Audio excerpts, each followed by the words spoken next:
সুপ্রিয় শ্রোতাবৃন্দ, স্বাগতম জানাচ্ছি আজকের পর্বে। পূর্বের পর্ব দুইটি যদি দেখার প্রয়োজন মনে করেন, তাহলে আমাদের ডিসক্রিপশন লিংকে দেয়া থাকবে, সেখান থেকে দেখে নিতে পারেন। আমি আজকের পর্ব শুরু করছি। হারিয়ে যাওয়া শেখ মুজিবের জনপ্রিয়তা ফিরিয়ে আনা। কনসেন্ট্রেশন ক্যাম্প থেকে ছাড়া পেয়ে হারিয়ে যাওয়া শেখ মুজিবুর রহমানের জনপ্রিয়তা পুনরায় উদ্ধারের এবং সংগঠন গড়ে তোলার কাজে নতুন করে ঝাঁপিয়ে পড়ি।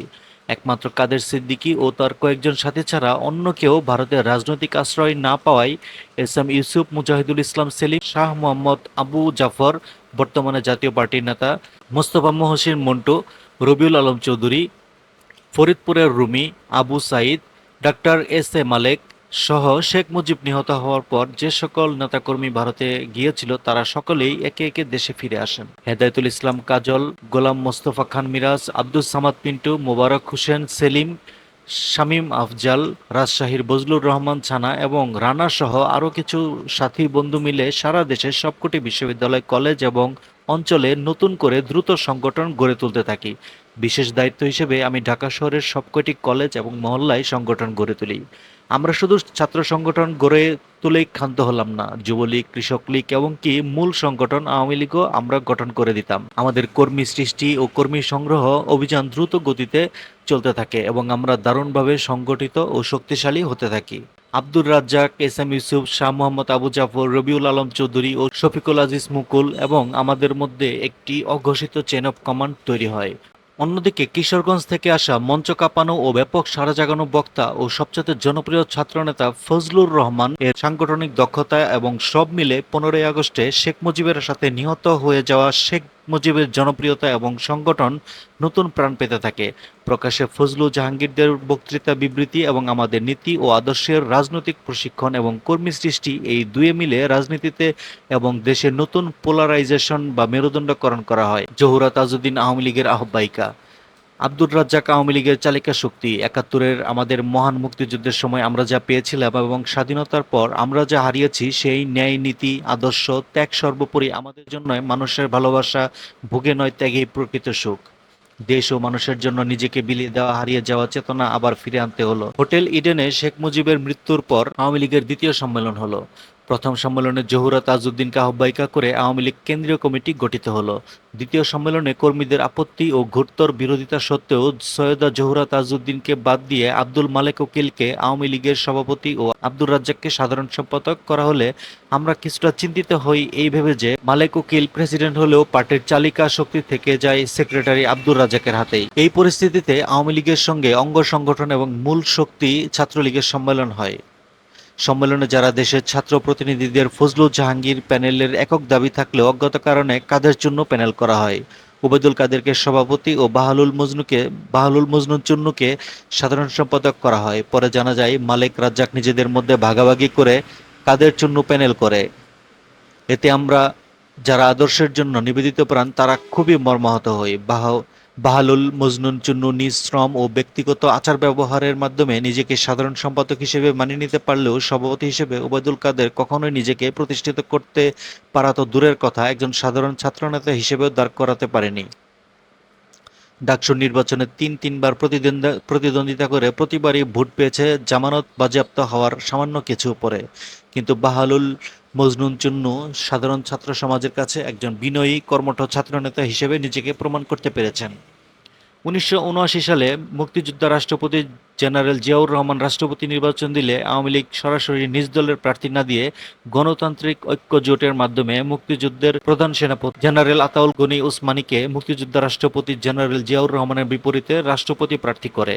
ওই নির্বাচনে মুক্তিযোদ্ধা জেনারেল জিয়াউর রহমান মূলত আওয়ামী লীগের প্রার্থী জেনারেল এম.এ.জি. উসমানীকে বিপুল ভোটে পরাজিত করে জনগণের প্রত্যক্ষ ভোটে দেশের প্রথম রাষ্ট্রপতি হিসেবে নির্বাচিত হন। নির্বাচনের পরে জানা যায় আওয়ামী লীগ নেতৃত্বে ওই রাষ্ট্রপতি নির্বাচনকে জাতীয় ও আন্তর্জাতিক পর্যায়ে গুরুত্ব, অর্থবহ ও বৈধতা দেওয়ার জন্য মুক্তিযোদ্ধা রাষ্ট্রপতি জিয়াউর রহমানের সাথে গোপন সলা পরামর্শ ও যোগসাজশের ভিত্তিতে মুক্তিযুদ্ধের প্রধান সেনাপতি জেনারেল আতাউল গনি উসমানীকে রাষ্ট্রপতি প্রার্থী করেছিল। রাজনীতিতে শেখ হাসিনা, আওয়ামী লীগে মালেক উকিল এবং ছাত্রলীগে ওবায়দুল কাদেরের মতো স্থূল, আপোষকামী, অযোগ্য লোকের নেতৃত্বে আসায় নিবেদিত কর্মীদের মাঝে হতাশা ও তীব্র ক্ষোভের সৃষ্টি হয়। এই হতাশা ও ক্ষোভের মধ্যে আব্দুর রাজ্জাকের চরিত্র ও ভূমিকা প্রশ্নের সম্মুখীন হতে আসে। এর মধ্যে আসে ৭৫ পরবর্তী আওয়ামী লীগের তৃতীয় সম্মেলন। এই সম্মেলনকে সামনে রেখে আব্দুর রাজ্জাক এবং তুফাইল উভয় গ্রুপ আওয়ামী লীগের নেতৃত্ব দখলের অর্থাৎ সভাপতি ও সাধারণ সম্পাদক পদ দখলের তীব্র প্রতিযোগিতায় লিপ্ত হয়। এই প্রতিযোগিতায় মালেক উকিল রাজ্জাকের সঙ্গে থাকলেও তুফাইল গ্রুপ নেতৃত্ব দখলের প্রশ্নে কোনো প্রকার ছাড় না দেওয়ার সিদ্ধান্তে অটল থাকে। এতে আওয়ামী লীগ ভাঙনের সম্মুখীন হয়। এমনিতেই মিজানুর রহমান চৌধুরীর নেতৃত্বে আওয়ামী লীগের একটি ক্ষুদ্র অংশ আগেই দল থেকে বেরিয়ে বিচ্ছিন্ন আওয়ামী লীগ তৈরি করেছে। নেতৃত্ব দখলের লড়াইয়ের মাঝে আওয়ামী লীগ সম্মেলন অনুষ্ঠিত হয়। অবস্থা বেগতিক দেখে দলের ভিতরের বিরুদ্ধবাদীদের মোকাবেলা করার জন্য আব্দুর রাজ্জাক আওয়ামী লীগের সভাপতি পদে শেখ মুজিবের মেয়ে শেখ হাসিনাকে এই ভেবে নিয়ে আসেন যে শেখ মুজিব পরিবারের এই অরাজনৈতিক মহিলা সবসময়ই তার মুখাপেক্ষী হয়ে থাকবে। শেখ মুজিবের জীবদ্দশায় তার ছেলে শেখ কামাল, ভাগ্নে শেখ মুনি, শেখ সেলিম এবং কখনো কখনো শেখ জামাল রাজনীতিতে হস্তক্ষেপ বা নাক গলালেও শেখ হাসিনা কখনোই রাজনীতির ধারে কাছেও ঘেঁষেননি। যদিও সাম্প্রতিককালে একসময়ে শেখ হাসিনা ইডেন মহিলা বিশ্ববিদ্যালয়ের ভিপি ছিলেন বলে প্রচার চালানো হলেও শেখ হাসিনা নিজে কখনোই এমন দাবি করেননি। শেখ হাসিনার ভিপি থাকার প্রচারণা চালানো হলেও কবে, কখন বা কোন সালে ভিপি ছিলেন তা প্রচার করা হয় না। বরং শেখ হাসিনা ছাত্রলীগের কেন্দ্রীয় কমিটির সদস্য ছিলেন না, এটা তিনি ছাত্রলীগের প্রায় অনুষ্ঠানে বলেন। তাছাড়া শেখ হাসিনা মহিলা, আবার দেশের বাইরে রয়েছেন। কখনো দেশে এলেও রাজনৈতিক অনভিজ্ঞ ও অরাজনৈতিক মহিলা হওয়ার কারণেই আব্দুর রাজ্জাক যেভাবে চালাবেন শেখ হাসিনা সেভাবে চলবেন, এই ধারণা থেকেই আব্দুর রাজ্জাক গং শেখ হাসিনাকে আওয়ামী লীগের সভাপতি করেন। অতীতে মালেক উকিলকে আওয়ামী লীগের সভাপতি এবং ওবায়দুল কাদেরকে ছাত্রলীগের সভাপতি করায় সংগঠনের নীতি আদর্শবান ত্যাগী নেতাকর্মী বাহিনীর আব্দুর রাজ্জাকের নেতৃত্বের প্রতি আস্থা কমে যায় এবং শেখ মুজিবের মেয়ে শেখ হাসিনা আওয়ামী লীগের সভাপতি হওয়ায় স্বস্তি বোধ করে। সেনাবাহিনী এবং জেনারেলরা রাজনীতিতে বেআইনি ও অবৈধ হস্তক্ষেপ করতে থাকে এবং জনগণের উপর প্রভুত্ব ফলাতে থাকলে আমরা ৭১ ও ৭৫-এর যোদ্ধারা সেনাবাহিনীর বিকল্প শক্তি তৈরির চিন্তা করতে থাকি। ছাত্রদের রাজনৈতিক প্রশিক্ষণকালে ছাত্ররা সেনাবাহিনীর চাইতে শক্তিশালী বাহিনী বলে ধারণা দেওয়া হতো। ছাত্রদের বোঝানো হতো সশস্ত্র কিন্তু অশিক্ষিত বাহিনী হচ্ছে সেনাবাহিনী, নিরস্ত্র কিন্তু শিক্ষিত বাহিনী হচ্ছে ছাত্রবাহিনী। সেনাবাহিনী বাস করে ক্যান্টনমেন্ট ব্যারাকে, ছাত্ররা বাস করে শিক্ষা প্রতিষ্ঠানে ছাত্রাবাসে। সেনাবাহিনীর জনগণের বিরুদ্ধচারণ করে এবং জনতার স্বার্থের পরিপন্থী কাজ করে। ছাত্ররা জনগণের পক্ষাবলম্বন করে এবং জনতার জন্য জীবন দান করে। আগামী দিনে লড়াই হবে, সেই লড়াইয়ে শিক্ষিত ছাত্র বাহিনীর কাছে অশিক্ষিত সেনাবাহিনী পরাজিত হবে। সেনাবাহিনীর অবসরপ্রাপ্ত জেনারেল খলিলুর রহমান এবং অবসরপ্রাপ্ত কর্নেল শওকত আলী, এই দুই ব্যক্তি আওয়ামী লীগে যোগদান করলে রেজাউল বাকি, গোলাম মোস্তফা খান মিরাজ, আব্দুস সামাদ পিন্টু, মরহুম হেদায়েতুল ইসলাম কাজল, মোবারক হোসেন সেলিম এবং আরও কয়েকজন ৭১ ও ৭৫-এর যোদ্ধা মিলে আলাপ আলোচনা করে সিদ্ধান্ত নিলাম কর্নেল শওকত আলীকে নিয়ে মুক্তিযোদ্ধাদের একটি সংগঠন করার। সিদ্ধান্ত মোতাবেক কর্নেল শওকত আলীকে আহ্বান করে মুক্তিযোদ্ধা সংহতি পরিষদ নামে ৭১ ও ৭৫-এর যোদ্ধাদের একটি নতুন সংগঠন গড়ে তোলা হলো। আমাদের দৃষ্টি ক্যান্টনমেন্টের দিকে, লক্ষ্য ঢাকা ক্যান্টনমেন্ট দখল। এই লক্ষ্য বাস্তবায়নে আমাদের সাংগঠনিক কার্যক্রম ও রাজনৈতিক প্রশিক্ষণ ব্যাপকভাবে বৃদ্ধি করা হলো। আমরা ছাত্র যুবকদের আসন্ন সমাজ বিপ্লবে অংশগ্রহণ ও সর্বোচ্চ ত্যাগ স্বীকারের দীক্ষা দিতে লাগলাম। ছাত্র যুবকদের বলে কয়ে জীবন দেওয়ার জন্য প্রস্তুত করতে লাগলাম। বিপ্লব করতে হলে ব্যক্তি জীবনের ভয়াবহ ক্ষতি হতে পারে, কিন্তু সেই ক্ষতির হিসাব রাখা যাবে না, কেননা বিপ্লব ব্যক্তিগত ক্ষয়ক্ষতির হিসাব রাখে না। বিপ্লব ব্যক্তিগত ক্ষয়ক্ষতির মধ্যে দিয়ে সামগ্রিক ফসল এনে দেয়, যা মূলত ভবিষ্যৎ বংশধরদের নিশ্চিত সুন্দর জীবন এনে দেয়। কার্যক্রমের এই পর্যায়ে আমাদের সাথে যোগ দেয় ৭৫ সালের ৩রা নভেম্বর জেনারেল খালেদ মোশাররফের নেতৃত্বে সংগঠিত ব্যর্থ সামরিক অভ্যুত্থানের কতিপয় মুক্তিযোদ্ধা, সামরিক অফিসার। যোগদানকারী সামরিক অফিসারদের মধ্যে উল্লেখযোগ্য হলেন lieutenant general AHM Gaffar Ali Bikram, major Nasir এবং ক্যাপ্টেন হাফিজুল্লাহ। কর্নেল গাফফার সবসময় ইংরেজি রাজনৈতিক ক্লাস নিতেন। এক ক্লাসে তিনি জানিয়েছিলেন, ভোগে শুধু সুখ আছে কিন্তু তৃপ্তি নেই, ত্যাগে সুখ এবং তৃপ্তি দুটোই আছে। ৮১ সালের ১৭ই মে বঙ্গবন্ধু শেখ মুজিবুর রহমানের অরাজনৈতিক কন্যা শেখ হাসিনা কর্মী এবং জনতা বিমানবন্দরে শেখ হাসিনাকে নজিরবিহীন সংবর্ধনা দেয়। এই জিয়া সেই জিয়া নয়। শেখ হাসিনার দেশে আসার ৩-৪ দিন পরেই তার সাথে আমাদের প্রথম বৈঠক হয়। এই বৈঠকে আলোচনার শুরুতেই শেখ হাসিনা ছাত্রনেতা ও মুক্তিযোদ্ধাদের বলেন, আজ থেকে প্রচার চালাতে হবে যে এই জিয়া সেই জিয়া নয়, অর্থাৎ বর্তমান মুক্তিযোদ্ধা রাষ্ট্রপতি জিয়াউর রহমান স্বাধীনতার ঘোষক মেজর জিয়াউর রহমান নয়। শেখ হাসিনা হিটলারের তথ্য উপদেষ্টা গোয়েবলসের থিওরি অনুসারে বললেন, তোমরা যদি ভালোভাবে প্রচার করতে পারো এই জিয়া স্বাধীনতার ঘোষক জিয়া নয়, তাহলে দেখবে একদিন মানুষ এটাই বিশ্বাস করবে। আমাদের মাঝ থেকে একজন প্রশ্ন করল, তাহলে এই জিয়াকে কোন জিয়া বলবো? শেখ হাসিনা বললেন, অত কথার দরকার নেই, শুধু বলবে এই জিয়া সেই জিয়া নয়। এ কথা শুনে আমরা সবাই বিস্মিত হলাম এবং নিজেদের মধ্যে ফিসফাস ও হাসাহাসি করলাম। কিন্তু আমরা কেউ কোনোদিন শেখ হাসিনার এই শিক্ষা এই জিয়া সেই জিয়া নয় প্রচার করলাম না। রাষ্ট্রপতি জিয়া হত্যা 81 সালের 23শে মে এবং 24শে মে ঢাকা বিশ্ববিদ্যালয়ের টিএসসির 3 তলায় সেমিনার কক্ষে 71 ও 75 যোদ্ধাদের এবং সেনাবাহিনীর প্রাক্তন সদস্যদের গোপন ও জরুরি বৈঠক বসে। ওই বৈঠকে কর্নেল শওকত আলী, মুক্তিযোদ্ধা রাষ্ট্রপতি জেনারেল জিয়াউর রহমান বীরুত্তমকে হত্যার পরিকল্পনা এবং হত্যাকালীন ও হত্যা পরবর্তী সময়ে করণীয় সম্পর্কে অবহিত করেন। কর্নেল শওকত আলী বলেন, জিয়াউর রহমান চট্টগ্রাম গেলে চট্টগ্রামের জিওসি মেজরেল মঞ্জুর বীরুত্তমের নেতৃত্বে জিয়াকে হত্যা করবে এবং এই হত্যাকাণ্ডের ব্যাপারে সভানেত্রী শেখ হাসিনা অবহিত আছেন। সভানেত্রী আমাদের এই হত্যাকাণ্ডের সহায়তা ও ভূমিকা রাখার নির্দেশ দিয়েছেন। আওয়ামী লীগ সভানেত্রী শেখ হাসিনা মাত্র কয়েকদিন হলো দেশে এসেছেন, এর মধ্যেই তিনি এমন একটি নির্দেশ কিভাবে দিতে পারেন? প্রশ্ন করা হলে কর্নেল শওকত আলী বলেন, শেখ হাসিনা দেশের বাইরে থাকতেই এই বিষয়ে অবহিত আছেন। কর্নেল শওকত আলী জিয়া হত্যাকাণ্ডে ও হত্যা পরবর্তী সময়ে আমাদের করণীয় সম্পর্কে বলেন যে, হত্যাকাণ্ডের সময় আমাদের চট্টগ্রাম ও ঢাকায় থাকতে হবে। আমাদের যারা চট্টগ্রাম থাকবে তাদের দায়িত্ব হবে জেনারেল মঞ্জুরের কাছ থেকে অস্ত্র নিয়ে ঢাকায় চলে আসা, এবং ঢাকায় যারা থাকবে তাদের দায়িত্ব হবে চট্টগ্রাম থেকে আসা অস্ত্র নিয়ে ঢাকায় রেডিও টেলিভিশন সহ অন্যান্য গুরুত্বপূর্ণ স্থানে নিয়ন্ত্রণ প্রতিষ্ঠা করা।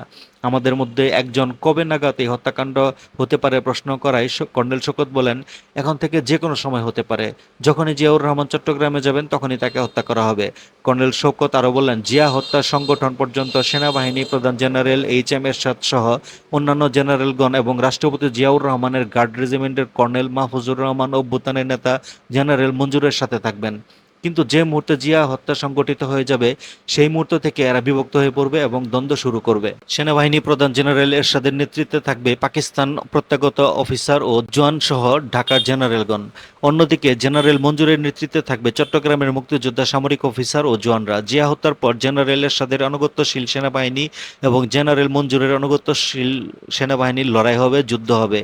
এই যুদ্ধে উভয় গ্রুপেরই ক্ষতি হবে এবং একটি গ্রুপকে পরাজিত ও ধ্বংস করে অপর গ্রুপটি বিজয়ী হলেও খুবই দুর্বল থাকবে। ঠিক সেই মুহূর্তে আমরা ওই দুর্বল গ্রুপকে আক্রমণ করে পরাজিত করব। এ হচ্ছে আমাদের হত্যা ও হত্যা পরবর্তী করণীয়। এই জরুরি গোপন বৈঠকে 3রা নভেম্বর 75-এর সামরিক অভ্যুত্থানের colonel Gaffar, major Nasir, captain Hafiz এবং আরও কয়েকজন সদস্য সহ প্রায় 70-75 জন যোদ্ধা উপস্থিত ছিল। বৈঠকে আমাদেরকে প্রধানত 3টি গ্রুপে ভাগ করা হয়। একটি গ্রুপকে চট্টগ্রাম যে জেনারেল মঞ্জুরের কাছ থেকে অস্ত্র নিয়ে আসার দায়িত্ব দেওয়া হয়। 30-35 সদস্যের দ্বিতীয় গ্রুপকে সারা দেশ সফর করে জিয়া বিরোধী মুক্তিযোদ্ধাদের কাছে এই সংবাদ পৌঁছানো যে কোনো মুহূর্তে যে কোনো ধরনের অ্যাকশনে যাওয়ার জন্য প্রস্তুত রাখতে দায়িত্ব দেওয়া হয়। বাকি সবাইকে তৃতীয় গ্রুপ হিসেবে 24 ঘন্টা প্রস্তুত করে ঢাকায় রাখা হয়। মুক্তিযোদ্ধা রাষ্ট্রপতি জিয়াউর রহমান চট্টগ্রামে পৌঁছালে জেনারেল মঞ্জুরের নেতৃত্বে চট্টগ্রাম ক্যান্টনমেন্টের কিছু সংখ্যক সেনা অফিসার অভ্যুত্থান করে 30শে মে প্রত্যুষে চট্টগ্রাম সার্কিট হাউসে অতি সহজে, বলা যায় বিনা বাধায়, মুক্তিযোদ্ধা রাষ্ট্রপতি জিয়াউর রহমানকে হত্যা করতে পারলেও সেনাবাহিনীর সাধারণ জওয়ান ও জনগণ এই হত্যাকাণ্ড প্রত্যাখ্যান করে। জেনারেল মঞ্জুর বীরুত্তম এই অনুগতশীল অফিসারগণ চট্টগ্রাম বেতার ও টেলিভিশনের দখল নিয়ন্ত্রণে রাখে। এদিকে ঢাকায় সেনাবাহিনী প্রধান জেনারেল এইচ.এম. এরশাদ, জেনারেল মীর শওকত বীরুত্তম, জেনারেল রহমান সহ সকল অফিসার জওয়ানরা জেনারেল মঞ্জুরের বিরুদ্ধে অবস্থান নেয়। জেনারেল মঞ্জুরকে মোকাবেলা করার জন্য কুমিল্লা, ময়নামতি ক্যান্টনমেন্ট জিওসি ও ব্রিগেডিয়ার মাহমুদুল হাসানকে এক ব্রিগেডিয়ার সৈন্যসহ চট্টগ্রামের দিকে পাঠানো হয়। ব্রিগেডিয়ার মাহমুদুল হাসান চট্টগ্রাম সড়কের শুভপুর ব্রিজের ঢাকা পারে অবস্থান নেয় এবং শুভপুর ব্রিজের চট্টগ্রাম পারে ব্রিগেডিয়ার মাহমুদুল হাসানকে মোকাবেলা করার জন্য জেনারেল মঞ্জুরের প্রতি অনুগত্যশীল ক্যাপ্টেন দোস্ত মোহাম্মদ তার সৈন্যসহ অবস্থান নেয়। অন্যদিকে ঢাকায় মুক্তিযোদ্ধা রাষ্ট্রপতি জিয়াউর রহমান হত্যার প্রতিবাদে এবং জেনারেল মঞ্জুরের বিরুদ্ধে জনগণ ব্যাপক বিক্ষোভ মিছিল, মিটিং সমাবেশ করলেও উপরাষ্ট্রপতি বিচারপতি আব্দুস সাত্তার জিয়া হত্যার সংবাদ শোনা মাত্র প্রাণ বয়ে ঢাকার সম্মিলিত সামরিক হাসপাতালে রোগী সিরিয়াস, কারোর সাথে দেখা হবে না, বুট লাগিয়ে ভর্তি হন। পরে জিয়াউর রহমানের প্রধানমন্ত্রী শাহ আজিজুর রহমান এবং যোগাযোগ মন্ত্রী আব্দুল আলিম সিএমএইচ গিয়ে উপরাষ্ট্রপতি সাত্তারকে বলেন, সেনাবাহিনী প্রধান এরশাদ বলেছেন আপনি এখন রাষ্ট্রপতি। প্রত্যুত্তরে উপরাষ্ট্রপতি সাত্তার বলেন, আগে সেনাবাহিনী প্রধান এরশাদকে আনেন। এরপর সেনাবাহিনী প্রধান জেনারেল এরশাদের পৃষ্ঠপোষকতায় উপরাষ্ট্রপতি সাত্তার অস্থায়ী রাষ্ট্রপতি হন। দৃশ্যত সেনাবাহিনী দুই ভাগে বিভক্ত হয়ে শুভপুর ব্রিজে পরস্পরের মুখোমুখি অবস্থান নিলেও এবং ভাইয়ে ভাইয়ে রক্তপাতের ও জীবন নাশের অবস্থা সৃষ্টি হলেও কার্যত জেনারেল মঞ্জুর চট্টগ্রাম ক্যান্টনমেন্টের প্রকৃত নিয়ন্ত্রণ হারিয়ে ফেলেন। ফলে আমাদেরকে অস্ত্র সরবরাহ দেওয়ার কোনো প্রশ্নই ওঠে না। সেনাবাহিনীর সাধারণ সৈনিক জওয়ানেরা মুক্তিযোদ্ধা রাষ্ট্রপতি জিয়াউর রহমান হত্যা সমর্থন করে না এবং জিওসি জেনারেল মঞ্জুরের প্রতি আনুগত্য পরোক্ষভাবে অস্বীকার করে। জেনারেল মঞ্জুরের পক্ষে শুভপুর ব্রিজে আসা ক্যাপ্টেন দোস্ত মোহাম্মদের সৈন্যরা ব্রিজের অপর পারে ব্রিগেডিয়ার মাহমুদুল হাসানের সৈন্যদের বিরুদ্ধে যুদ্ধ করতে অস্বীকার করে। নন কমিশন অফিসার এবং সিপাহীরা ক্যাপ্টেন দোস্ত মোহাম্মদকে সরাসরি পরিষ্কার বলে দেয় জেনারেল মঞ্জুর প্রেসিডেন্ট জিয়াকে হত্যা করেছে এবং জেনারেল মঞ্জুর নিজে প্রেসিডেন্ট হবে। আমরা সুবেদার, হাবিলদার, সিপাহীরা যা আছে তাই থাকবো, আমরা নিজেরা নিজেদের জীবন নেব না। আপনার অফিসাররা যুদ্ধ করেন, আমরা যুদ্ধ করব না। তখন ক্যাপ্টেন দোস্ত মোহাম্মদ অবস্থা বেগতিক দেখে ব্রিগেডিয়ার মাহমুদুল হাসানের কাছে আত্মসমর্পণের সিদ্ধান্ত নেয় এবং আত্মসমর্পণ করে। জেনারেল মঞ্জুর বীরুত্তম চট্টগ্রাম বেতার ও টেলিভিশনে ভাষণ দিতে এবং সাংবাদিক, গণ্যমান্য ব্যক্তি ও মুক্তিযোদ্ধাদের সাথে আলোচনা করতে ক্যান্টনমেন্টের বাইরে এলে চট্টগ্রাম ক্যান্টনমেন্ট তার সম্পূর্ণ হাতছাড়া হয়ে যায়।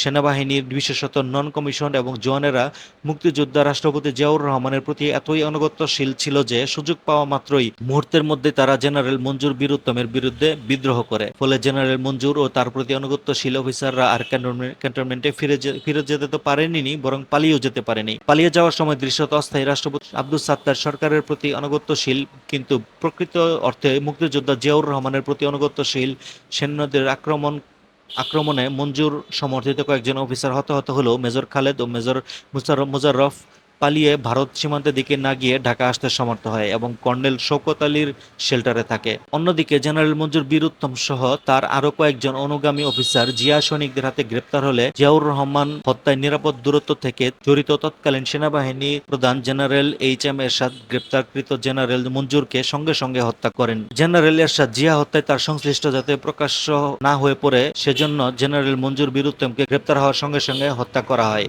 জেনারেল মঞ্জুর আমাদের অস্ত্র দিতে ব্যর্থ হলে এবং গ্রেপ্তার ও নিহত হলে আমাদের সাথীরা ঢাকায় ফিরে এসে মেজর খালেদ ও মেজর মুজাররফকে রাজশাহী সীমান্ত দিয়ে ভারতের মুর্শিদাবাদ পৌঁছে দেয়। মুক্তিযোদ্ধা রাষ্ট্রপতি জিয়াউর রহমান হত্যায় জড়িত গ্রেপ্তারকৃত জেনারেল মঞ্জুরের সাথী 12 জন মুক্তিযোদ্ধা সামরিক অফিসারের গোপন সামরিক আদালতে বিচার শুরু হলে কর্নেল শওকতের নেতৃত্বে মুক্তিযোদ্ধা সংহতি পরিষদ, মেজর জিয়াউদ্দিনের নেতৃত্বে মুক্তিযোদ্ধা সংগ্রাম পরিষদ এবং মুক্তিযুদ্ধের deputy sector commander lieutenant colonel Kazi নুরুজ্জামানের নেতৃত্বে মুক্তিযোদ্ধা সংসদ এই 3টি মুক্তিযোদ্ধা সংগঠন ও বিচারের বিরুদ্ধে গ্রেপ্তারকৃত মুক্তিযোদ্ধা সামরিক অফিসারদের মুক্তির দাবিতে আন্দোলনের ডাক দেয়। উল্লেখিত 3টি মুক্তিযোদ্ধাদের সংগঠন ঢাকায় বিক্ষোভ মিছিল, সমাবেশ ইত্যাদি কর্মসূচি চালিয়ে যেতে থাকে এবং সকল কর্মসূচিতে মুক্তিযুদ্ধের পক্ষের রাজনৈতিক দলসমূহের সমর্থন ও অংশগ্রহণের জন্য জোর প্রচেষ্টা চালাতে থাকে।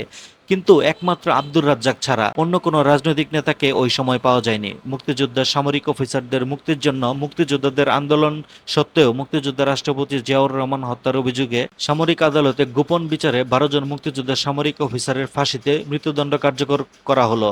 এদিকে সেনাবাহিনী প্রধান জেনারেল এইচ.এম. এরশাদের পৃষ্ঠপোষকতায় প্রতিষ্ঠিত অস্থায়ী রাষ্ট্রপতি আব্দুস সাত্তার নতুন রাষ্ট্রপতি নির্বাচন ঘোষণা করেন এবং যে তিনি প্রার্থী হন। আওয়ামী লীগের পক্ষ থেকে শেখ হাসিনা অস্থায়ী রাষ্ট্রপতি বিচারপতি আব্দুস সাত্তারের বিপরীতে ডক্টর কামাল হোসেনকে রাষ্ট্রপতি প্রার্থী করে নির্বাচনে অংশগ্রহণ করেও নির্বাচনের তারিখ পিছানোর দাবি করতে থাকেন। কিন্তু সেনাবাহিনী প্রধান এরশাদ সমর্থিত বিচারপতি সাত্তার সরকার আওয়ামী লীগের নির্বাচন পিছানোর দাবি অগ্রাহ্য করে। 81 সালের ওই রাষ্ট্রপতি নির্বাচনে বাংলাদেশের ইতিহাসে সবচেয়ে বেশি সংখ্যক ব্যক্তি রাষ্ট্রপতি প্রার্থী হলে সরকারি গোয়েন্দা সংস্থা এনএসআই এর কর্মকর্তারা রাষ্ট্রপতি প্রার্থীদের মোটা অঙ্কের ঘুষ দিয়ে প্রার্থিতা প্রত্যাহার করায়। অন্যদিকে আওয়ামী লীগ প্রধান শেখ হাসিনা যে কোনো একজন রাষ্ট্রপতি প্রার্থীকে হত্যা করে তাদের নির্বাচন পিছানোর দাবি বাস্তবিতা করার গোপন নির্দেশ দেন।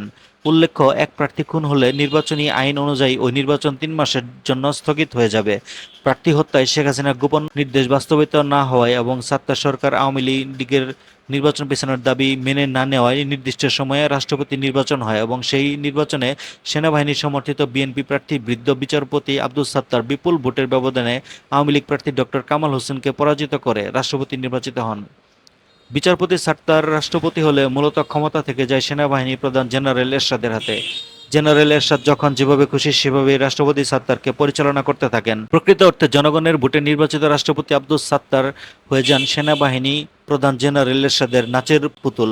Lebanon training. 1975 সালের 15 আগস্ট বঙ্গবন্ধু শেখ মুজিবকে হত্যা করার পর যারা কাদের সিদ্দিকী এর সঙ্গে মিলে ওই হত্যাকাণ্ডের প্রতিবাদে যুদ্ধ করেছিল তাদের কয়েকজন 1982 সালের জানুয়ারি মাসের প্রথম সপ্তাহে ধানমন্ডি 32 নম্বরে বঙ্গবন্ধু শেখ মুজিব কন্যা শেখ হাসিনার সঙ্গে সাক্ষাৎ করে ঢাকা ক্যান্টনমেন্ট দখল করার একটা প্রস্তাব ও পরিকল্পনা জানালে শেখ হাসিনা উক্ত প্রস্তাব ও পরিকল্পনা সানন্দে গ্রহণ করেন। পরিকল্পনাটা থাকে এরকম যে রাজনৈতিক শিক্ষা ও প্রশিক্ষণপ্রাপ্ত এবং কমিটেড 25-30 হাজার যুবককে সামরিক প্রশিক্ষণ দিয়ে মৃত্যুর জন্য প্রস্তুত করে নির্দিষ্ট একটা দিনে ঢাকা ক্যান্টনমেন্টে কমান্ডো হামলা করে দখলে নিয়ে নেওয়া। আর ঢাকা ক্যান্টনমেন্ট দখল করে নেওয়া মানেই বাংলাদেশের রাষ্ট্রীয় ক্ষমতা দখল করে ফেলা। শেখ হাসিনা সর্বশক্তি দিয়ে এই পরিকল্পনা বাস্তবায়িত করার নির্দেশ দেন এবং তার নিজের পক্ষ থেকে সর্বপ্রকার সাহায্য সহযোগিতা এবং নেতৃত্ব দেওয়ার কথা ঘোষণা করলেন। শুরু হলো ঢাকা ক্যান্টনমেন্ট দখলের জন্য একটি রাজনৈতিক কর্মী তৈরি করা এবং সাথে সাথে এই কর্মীদের কোথায় সামরিক প্রশিক্ষণ দেওয়া যায় সেই স্থান খুঁজে বের করা। কর্মী সংগ্রহের জন্য সারা দেশে গোপনে রাজনৈতিক প্রশিক্ষণ শুরু হলো। এই কর্মীদের মন মানসিকতা ও ধ্যান ধারণা এবং ব্যক্তিগত গুণাবলীর প্রতি বিশেষ নজর দেওয়া হলো। অল্প কিছুদিনের মধ্যেই বড় ধরনের একটা কর্মী বাহিনী তৈরি করা গেল। এই কর্মী বাহিনীর মধ্যে থেকে রাজনৈতিক শিক্ষা দিয়ে বাছাই করে একটি ব্যাচ তৈরি করা হলো সামরিক শিক্ষার জন্য, অর্থাৎ মিলিটারি ট্রেনিং এর জন্য প্রথম ব্যাচ তৈরি করা হলো। কিন্তু সমস্যা হলো সামরিক শিক্ষা দেওয়ার জায়গা এবং অস্ত্র কোথায় পাওয়া যাবে। রাজনৈতিক শিক্ষা দেওয়া সহজ, কিন্তু সামরিক প্রশিক্ষণ দেওয়া সহজ নয়। সামরিক প্রশিক্ষণ দিতে হলে প্রথমে প্রয়োজন একটা নিরাপদ মুক্ত জায়গা। এই এলাকায় প্রশিক্ষণার্থীরা নিরাপদ অস্ত্র চালনার মাধ্যমে অস্ত্র শিক্ষা গ্রহণ করবে। 71 সালে মহান মুক্তিযুদ্ধের সময় আমরা ভারতীয় এলাকা নিরাপদে প্রশিক্ষণের ব্যবহার করেছিলাম, কিন্তু এখন তা সম্ভব নয়। মাত্র বৎসর কয়েক আগে ভারত তার মাটি থেকে কাদের সিদ্দিকীর বাহিনীকে তাড়িয়ে দিয়েছে। সামরিক প্রশিক্ষণের জন্য ভারতের মাটি ব্যবহারের কোনো সম্ভাবনা নেই। বাংলাদেশের সুন্দরবন এবং হিল ট্রাক্টও সামরিক শিক্ষার জন্য মোটেই নিরাপদ নয়। আন্তর্জাতিক দুনিয়ায় আমাদের কোনো বন্ধু নেই। আফগানিস্তান কট্টর মৌলবাদীদের নিয়ন্ত্রণে, সেখানেও আমাদের কোনো জায়গা নেই। সোভিয়েত ইউনিয়ন এর কোনো সারা শব্দ নেই। এমত অবস্থায় চিন্তা করতে করতে লেবানন এবং পিএল এর কথা বিবেচনায় এলো। গোপন যোগাযোগ করা হলো পিএল এর ঢাকাস্থ প্রতিনিধি আহমেদ এ রাজেকের সঙ্গে। ঢাকাস্থ গুলশান এম্বাসিতে পিএল এর প্রতিনিধি আহমেদ এ রাজেকের সঙ্গে গোপন কয়েক দফা বৈঠক হলো। আহমেদ এ রাজেকের খোলাখুলি বলা হলো, আমরা সামরিক প্রশিক্ষণ নিতে চাই, বিনিময়ে তোমরা যা চাও আমরা তাই দেব। আহমেদ এ রাজেক মাসখানেক সময় চাইল। মাসখানেক পর আহমেদ এ রাজেকের সাথে আবারও বৈঠক হলো। বৈঠকের সিদ্ধান্ত হলো পিএলও আমাদের লেবাননের মাটিতে সামরিক প্রশিক্ষণ দিয়ে দেবে, বিনিময়ে আমাদেরকে পিএলওর পক্ষ থেকে ইসরায়েলিদের বিরুদ্ধে যুদ্ধ করতে হবে। আমরা রাজি হলাম। আমাদের প্রথম ব্যাচ লেবাননে গেলে তাদের প্রশিক্ষণ দিয়ে ইসরায়েলের বিপক্ষে পিএলওর পক্ষে যুদ্ধ করার জন্য সরাসরি রণাঙ্গনে পাঠিয়ে দেওয়া হবে। প্রথম ব্যাচ যুদ্ধ করতে যাবে, দ্বিতীয় ব্যাচ লেবাননে যাবে। দ্বিতীয় ব্যাচের প্রশিক্ষণ শেষে রণাঙ্গনে গিয়ে যুদ্ধ করতে শুরু হলে প্রথম ব্যাচ বাংলাদেশে ফেরত দেবে। অর্থাৎ আমাদের একটা ব্যাচকে সবসময় পিএলওর হয়ে যুদ্ধ করতে হবে। আমাদের বিমানে করে লেবাননে নিয়ে যাওয়া এবং ঢাকায় নিয়ে আসার ব্যয় পিএলও বহন করবে। আমাদের যারা যুদ্ধ করবে তাদের পিএলও বেতন দেবে। সময়ে সময়ে সকল বিষয়ে বঙ্গবন্ধু শেখ মুজিব কন্যা জননেত্রী শেখ হাসিনাকে জানানো হলো এবং তার পরামর্শ নেওয়া হলো। পিএলওর সাথে বৈঠকের সিদ্ধান্ত অনুযায়ী প্রথম ব্যাচকে 82 সালের মে মাসের শেষ সপ্তাহে লেবানন পাঠিয়ে দেওয়া হলো। প্রথম ব্যাচ সামরিক প্রশিক্ষণ শেষে ইসরায়েল সীমান্তে গিয়ে পিএলওর পক্ষে যুদ্ধ করতে লাগলো। এদিকে দ্বিতীয় ব্যাচ লেবাননে যাওয়ার জন্য প্রস্তুত হলো। এমন অবস্থায় ইসরায়েল আক্রমণ করে লেবাননই দখল করে নিল। আমাদের সকল যোদ্ধা ইসরায়েলিদের হাতে বন্দী হলো। আমাদের সব পরিকল্পনা কর্মসূচি ভেস্তে গেল। আমাদের যোদ্ধাদের মা বাবা আত্মীয় স্বজন সবাই কান্নাকাটি শুরু করলো।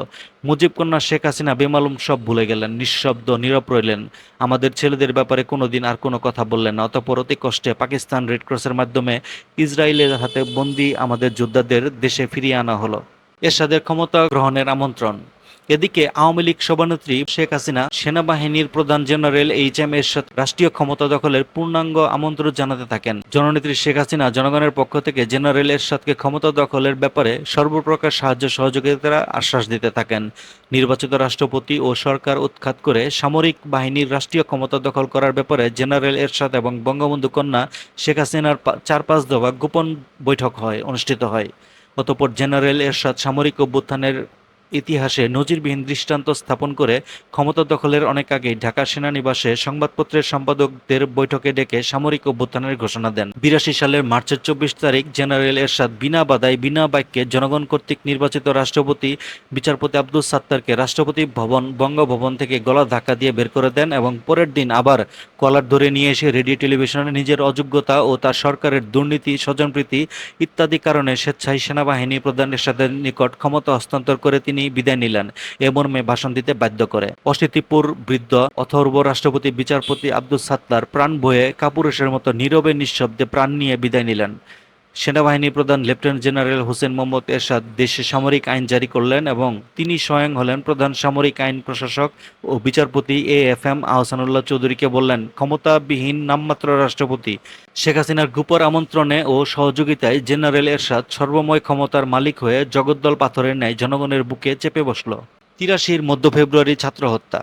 বছর না ঘুরতেই প্রধান সামরিক আইন প্রশাসক জেনারেল এরশাদ আর বঙ্গবন্ধু কন্যা জননেত্রী শেখ হাসিনার গোপন আতাতের মাঝে গোপন বিরোধ সৃষ্টি হলো। ১৯৮৩ সালের জানুয়ারির শেষ সপ্তাহে শেখ হাসিনার স্বামী ডক্টর ওয়াজেদ আলী মিয়ার মহাখালীস্থ আণবিক শক্তি কমিশনের সরকারি বাসভবনে শেখ হাসিনা বলেন, লেফটেন্যান্ট জেনারেল এরশাদ হাতের মুঠোয় আর থাকতে যাচ্ছেন না। আমার হাতের মুঠোয় থেকে খাটাসটা ক্রমশ বেরিয়ে যাচ্ছে। ওকে হাতের মুঠোয় পুক্ত করে আটকে রাখা দরকার। প্রধান সামরিক আইন প্রশাসক এরশাদকে হাতের মুঠোয় রাখার জন্য শেখ হাসিনা নামকা ওয়াস্তে ভুয়া এক ছাত্র আন্দোলনের পরিকল্পনা হাজির করে বলেন, এই ছাত্র আন্দোলনের অবশ্যই ছাত্র নিহত হতে হবে, যে করে হোক ছাত্র আন্দোলনের নামে ছাত্র হত্যা হতেই হবে। ছাত্র হত্যা হলে ছাত্র আন্দোলন চাঙ্গা হবে, আর ছাত্র আন্দোলন চাঙ্গা থাকলেই কেবল সিএমএলএ জেনারেল এরশাদকে হাতের মুঠোয় শক্তভাবে রাখা যাবে। শেখ হাসিনা ছাত্র আন্দোলনের নামে ছাত্র হত্যার কঠিন নির্দেশ ও পরিকল্পনা দিলেন।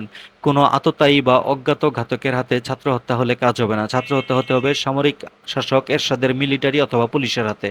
বঙ্গবন্ধু কন্যা শেখ হাসিনা বললেন, টাকা যাই লাগুক এটা করতে হবে। কিভাবে এই পরিকল্পনা বাস্তবায়িত করা যায়, সবাই এ নিয়ে খুবই ব্যস্ত ও চিন্তিত। যোগাযোগ করা হলো প্যারামিলিটারি ট্রুপস আর্ম পুলিশের কোম্পানি কমান্ডার হাফিজুর রহমান লস্করের সঙ্গে। এই হাফিজুর রহমান লস্কর পুলিশের অফিসার হয়েও দীর্ঘদিন যাবৎ এনএসআই এর ডেপুটি ডাইরেক্টর পদে ঘাপটি মেরে বসেছিলেন। এরশাদ ক্ষমতায় এসে হাফিজুর রহমান লস্করকে এই বলে এনএসআই থেকে ঝেঁটিয়ে বিদায় করেছেন যে, তুমি পুলিশের লোক হয়ে এখানে কি করো, যাও পুলিশের পোশাক পরে রাস্তায় চোর ধরো। বলেই এনএসআই এর ডেপুটি ডাইরেক্টর পদ থেকে হাফিজুর রহমান লস্করকে সোজা আর্মড পুলিশের তৎকালীন হেডকোয়ার্টার ১৪ নং কোম্পানি কমান্ডার পদে বদলি করে পাঠিয়ে দেয়। এই কারণে আর্মড পুলিশের company commander Hafizur Rahman Laskar general Ershad ও তার সামরিক শাসকের বিরুদ্ধে খুবই চটা ও বৈরী ছিলেন। এর উপর ছিল নগদ অর্থের লোভ। এরশাদের প্রতি ভয়ানক খেপা ও বিরাগভাজন এবং নগদ অর্থের টুপ দুয়ে মিলে ছাত্র আন্দোলনের নামে ছাত্র হত্যার প্রস্তাব আসা মাত্র সঙ্গে সঙ্গে হাফিজুর রহমান লস্কর প্রস্তাব গ্রহণ করলেন। এবং এনএসআই এর মূল কাজ হচ্ছে যারা সরকারের বিরুদ্ধাচরণ করে তাদের লিস্ট বা তালিকা তৈরি করে সরকারকে সরবরাহ করা এবং সরকারের পতন হলে সঙ্গে সঙ্গে পতন হয়ে যাওয়া সরকারের আমলে তৈরি করা সমস্ত নথিপত্র পুড়িয়ে ধ্বংস করে ফেলে নতুন সাদা ফাইল নিয়ে নতুন সরকারের কাছে হাজির হওয়া। ৩০শে মে ১৯৮১ প্রেসিডেন্ট জিয়াউর রহমান নিহত হলে এনএসআই এর কর্মকর্তাগণ জিয়া বা বিএনপি সরকারের আমলে তৈরি করা সমস্ত নথিপত্র পুড়িয়ে ফেলতে যায়। কিন্তু যে মুহূর্তে নথিপত্র অগ্নিসংযোগ করতে যাবে ঠিক সেই মুহূর্তে উপরাষ্ট্রপতি বিচারপতি সাত্তার অস্থায়ী রাষ্ট্রপতি পদে অধিষ্ঠিত হন, অর্থাৎ বিএনপি সরকারই টিকে যায়। ফলে এনএসআই কর্মকর্তাগণ নথিপত্র পুড়িয়ে না ফেলে আবার তা সংগ্রহশালায় যত্ন করে তুলে রাখেন। উপরাষ্ট্রপতি সাত্তার অস্থায়ী রাষ্ট্রপতি হলেও মূলত ক্ষমতা চলে যায় সেনাবাহিনী প্রধান হোসেন মোহাম্মদ এরশাদের হাতে। সেই সুবাদে জেনারেল এরশাদ বিচারপতি সাত্তারকে অস্থায়ী রাষ্ট্রপতি পদ রেখে এনএসআই নথিপত্রগুলি গুটিয়ে দেখে। এনএসআই এর নথিপত্রে জিয়াউর রহমান বা বিএনপি সরকারের বিরুদ্ধাচরণকারীদের তালিকায় জেনারেল এরশাদের নামও ছিল। ফলে জেনারেল এরশাদ ক্ষমতায় এসে প্রথমেই এনএসআই থেকে হাফিজুর রহমান লস্করকে জেটিয়ে বিদায় করে। আর সেই কারণেই এবং নগদ অর্থের বিনিময়ে হাফিজুর রহমান লস্করগণ জেনারেল এরশাদ ও তার সামরিক শাসনের পতনের যে কোনো প্রস্তাব বা প্রক্রিয়ায় সামিল হন। আর্মড পুলিশের কোম্পানি কমান্ডার হাফিজুর রহমান লস্করের সঙ্গে ছাত্র আন্দোলনের নামে ছাত্র হত্যার নীলনকশা চূড়ান্ত হয়। নীলনকশা অনুযায়ী যে কোনো প্রকারের ছাত্রদের একটি মিছিল বাংলা একাডেমির দক্ষিণে, কার্জন হলের উত্তরে, শিশু একাডেমির পশ্চিমে দুয়েল চত্বর পর্যন্ত নিয়ে আসলেই হবে। বাকি কাজ আর্মড পুলিশ সেরে ফেলবে। অর্থাৎ আমাদের দায়িত্ব ছাত্রদের একটা মিছিল দুয়েল চত্বর পর্যন্ত নিয়ে আসা, তারপর সেই মিছিলের উপর গুলি চালিয়ে ছাত্র হত্যার দায়িত্ব আর্মড পুলিশের কোম্পানি কমান্ডার হাফিজুর রহমান লস্করের। এই নীল নকশা অনুযায়ী মিছিল নিয়ে আসার প্রাথমিক দায়িত্ব পড়ে জগন্নাথ হল ছাত্র সংসদের জিএস কাদেরিয়া বাহিনীর সদস্য নিরঞ্জন সরকার বাচ্চু, সাধন সরকার, যাদব, বিদ্যুৎ, শ্যামল প্রমুখের উপর। জেনারেল এরশাদের বিরুদ্ধে একটা মিছিল করার প্রস্তাব নিয়ে ছাত্রনেতা ফজলুর রহমান, বাহালুল মজনুন চুন্নু, ডাক্তার মোস্তফা মহিউদ্দিন জালাল, খ.ম. জাহাঙ্গীর, ডাকসুর বিপি আখতারুজ্জামান, জিএস জিয়াউল উদ্দিন বাবলু, ফারুক, আনোয়ার, মিলন, জালাল প্রমুখ ছাত্রনেতাদের সঙ্গে আলোচনা করা হলে সকলে মিছিলের পক্ষে মত দেন।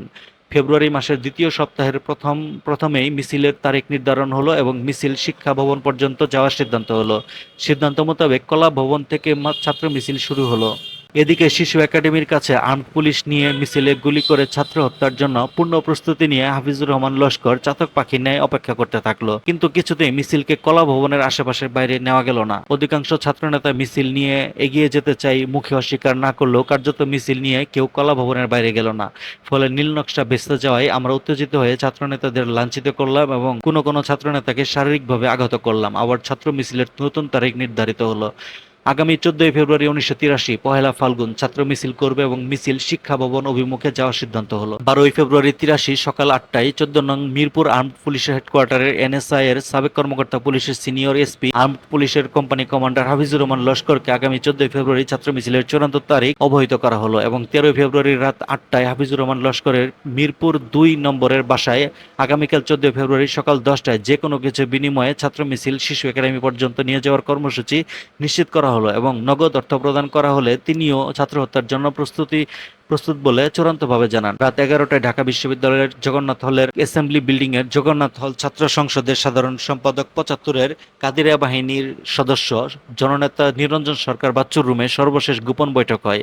বৈঠকে উপস্থিত ছাত্রনেতা নিরঞ্জন সরকার বাচ্চু, মোবারক হোসেন সেলিম ডাকসুর, মহিলা সম্পাদিকা নাহিদ আমিন খান, বাদন সরকার যাদব, বিদ্যুৎ প্রমুখকে আগামীকাল পহেলা ফাল্গুন মোতাবেক 14 ফেব্রুয়ারি 1983 সকালের ছাত্র মিছিল ও ছাত্র হত্যা সম্পর্কে বিস্তারিত জানানো এবং আলোচনা শেষে সিদ্ধান্ত হয় যে ছাত্রনেতা ফজলুর রহমান, বাহলুল, মজনু চুন্নু সহ প্রগতিশীল ছাত্রনেতা ও নেতৃস্থানীয় কর্মীরা কোনো অবস্থাতেই আণবিক শক্তি কমিশনের পরে যাতে মিছিলে না থাকে সেই ব্যাপারে ব্যবস্থা নিতে হবে।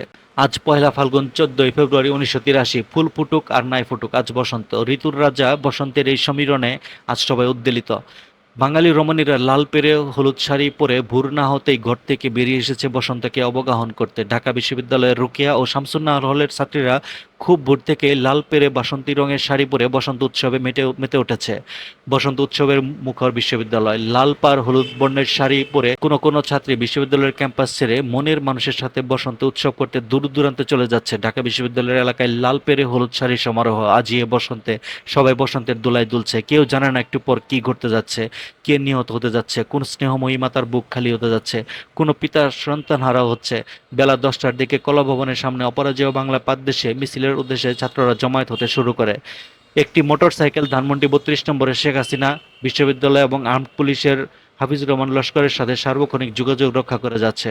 মোটরসাইকেলটি দ্রুত গতিতে 32 নম্বরে শেখ হাসিনা ও শিশু একাডেমির পূর্বাভাসে অবস্থানত আর্মড পুলিশের কোম্পানি কমান্ডার হাফিজুর রহমান লস্করের কাছে বিশ্ববিদ্যালয়ের সর্বশেষ পরিস্থিতি জানিয়ে যাচ্ছে। বেলা 11টা নাগাদ ছাত্র মিছিল শুরু হলো। যেসব নেতা ও কর্মীদের আণবিক শক্তি কমিশনের পরে মিছিলে আর না থাকতে জানিয়ে দেওয়ার কথা তাদেরকে তা জানিয়ে দেওয়া হলো। সিদ্ধান্ত ও পরিকল্পনা মতো মিছিল সহ এগিয়ে গেল কিছু ছাত্রনেতা কর্মীরা মিছিলের পিছন থেকে সরে পড়ল। মিছিল এগিয়ে গেল বাংলা একাডেমি ছেড়ে আরো সামনে দক্ষিণের দুয়েল চত্বরের দিকে, একেবারে দুয়েল চত্বরের কাছে, এবং মিছিল যেই দুয়েল চত্বর পেছনে ফেলে পূর্ব দিকে ঘুরে দাঁড়ালো সঙ্গে সঙ্গে আগে থেকে উৎপেতে থাকা হাফিজুর রহমান লস্করের আর্মড পুলিশের গুলি গুরুম গুরুম টাস টাস। মুহূর্তের মধ্যে লুটিয়ে পড়ল কয়েকজন ছাত্র। মোটরসাইকেলটি দ্রুত ধানমন্ডি 32 নম্বর গিয়ে শেখ হাসিনার গুলির সংবাদ দিয়ে আবার ছুটে চলল ঢাকা মেডিকেল কলেজ হাসপাতালে। ইতিমধ্যে ছাত্ররা হাসপাতালের ইমার্জেন্সিতে গুলিবিদ্ধ ছাত্রদের নিয়ে এসেছে। গুলিবিদ্ধ ছাত্রদের মধ্যে জয়নাল ও জাফর শেষ নিঃশ্বাস ত্যাগ করে পৃথিবী ছেড়ে পরকালে চলে গেছে। জয়নাল ও জাফরের মায়ের কোল খালি হয়েছে, শূন্য হয়েছে পিতার বুক। নীল নকশা বাস্তবিত হওয়ার চূড়ান্ত সংবাদটি নিয়ে মোটরসাইকেলটি চলে গেল ধানমন্ডি 32 নম্বরে। দুজন ছাত্র হত্যার সফলতার সংবাদটি শেখ হাসিনাকে দিয়ে মোটরসাইকেলটি ফিরে এলো বিশ্ববিদ্যালয়ের শোকের ছায়া নেমে এসেছে। থেমে গেছে পহেলা ফাল্গুনের বসন্তের উৎসব। ছাত্ররা তাদের নিহত সাথী জাফর ও জেনারেলের লাশ কলা ভবনের অপরাজেয় বাংলার পাদদেশ ঐতিহাসিক বটতলায় নিয়ে এসেছে।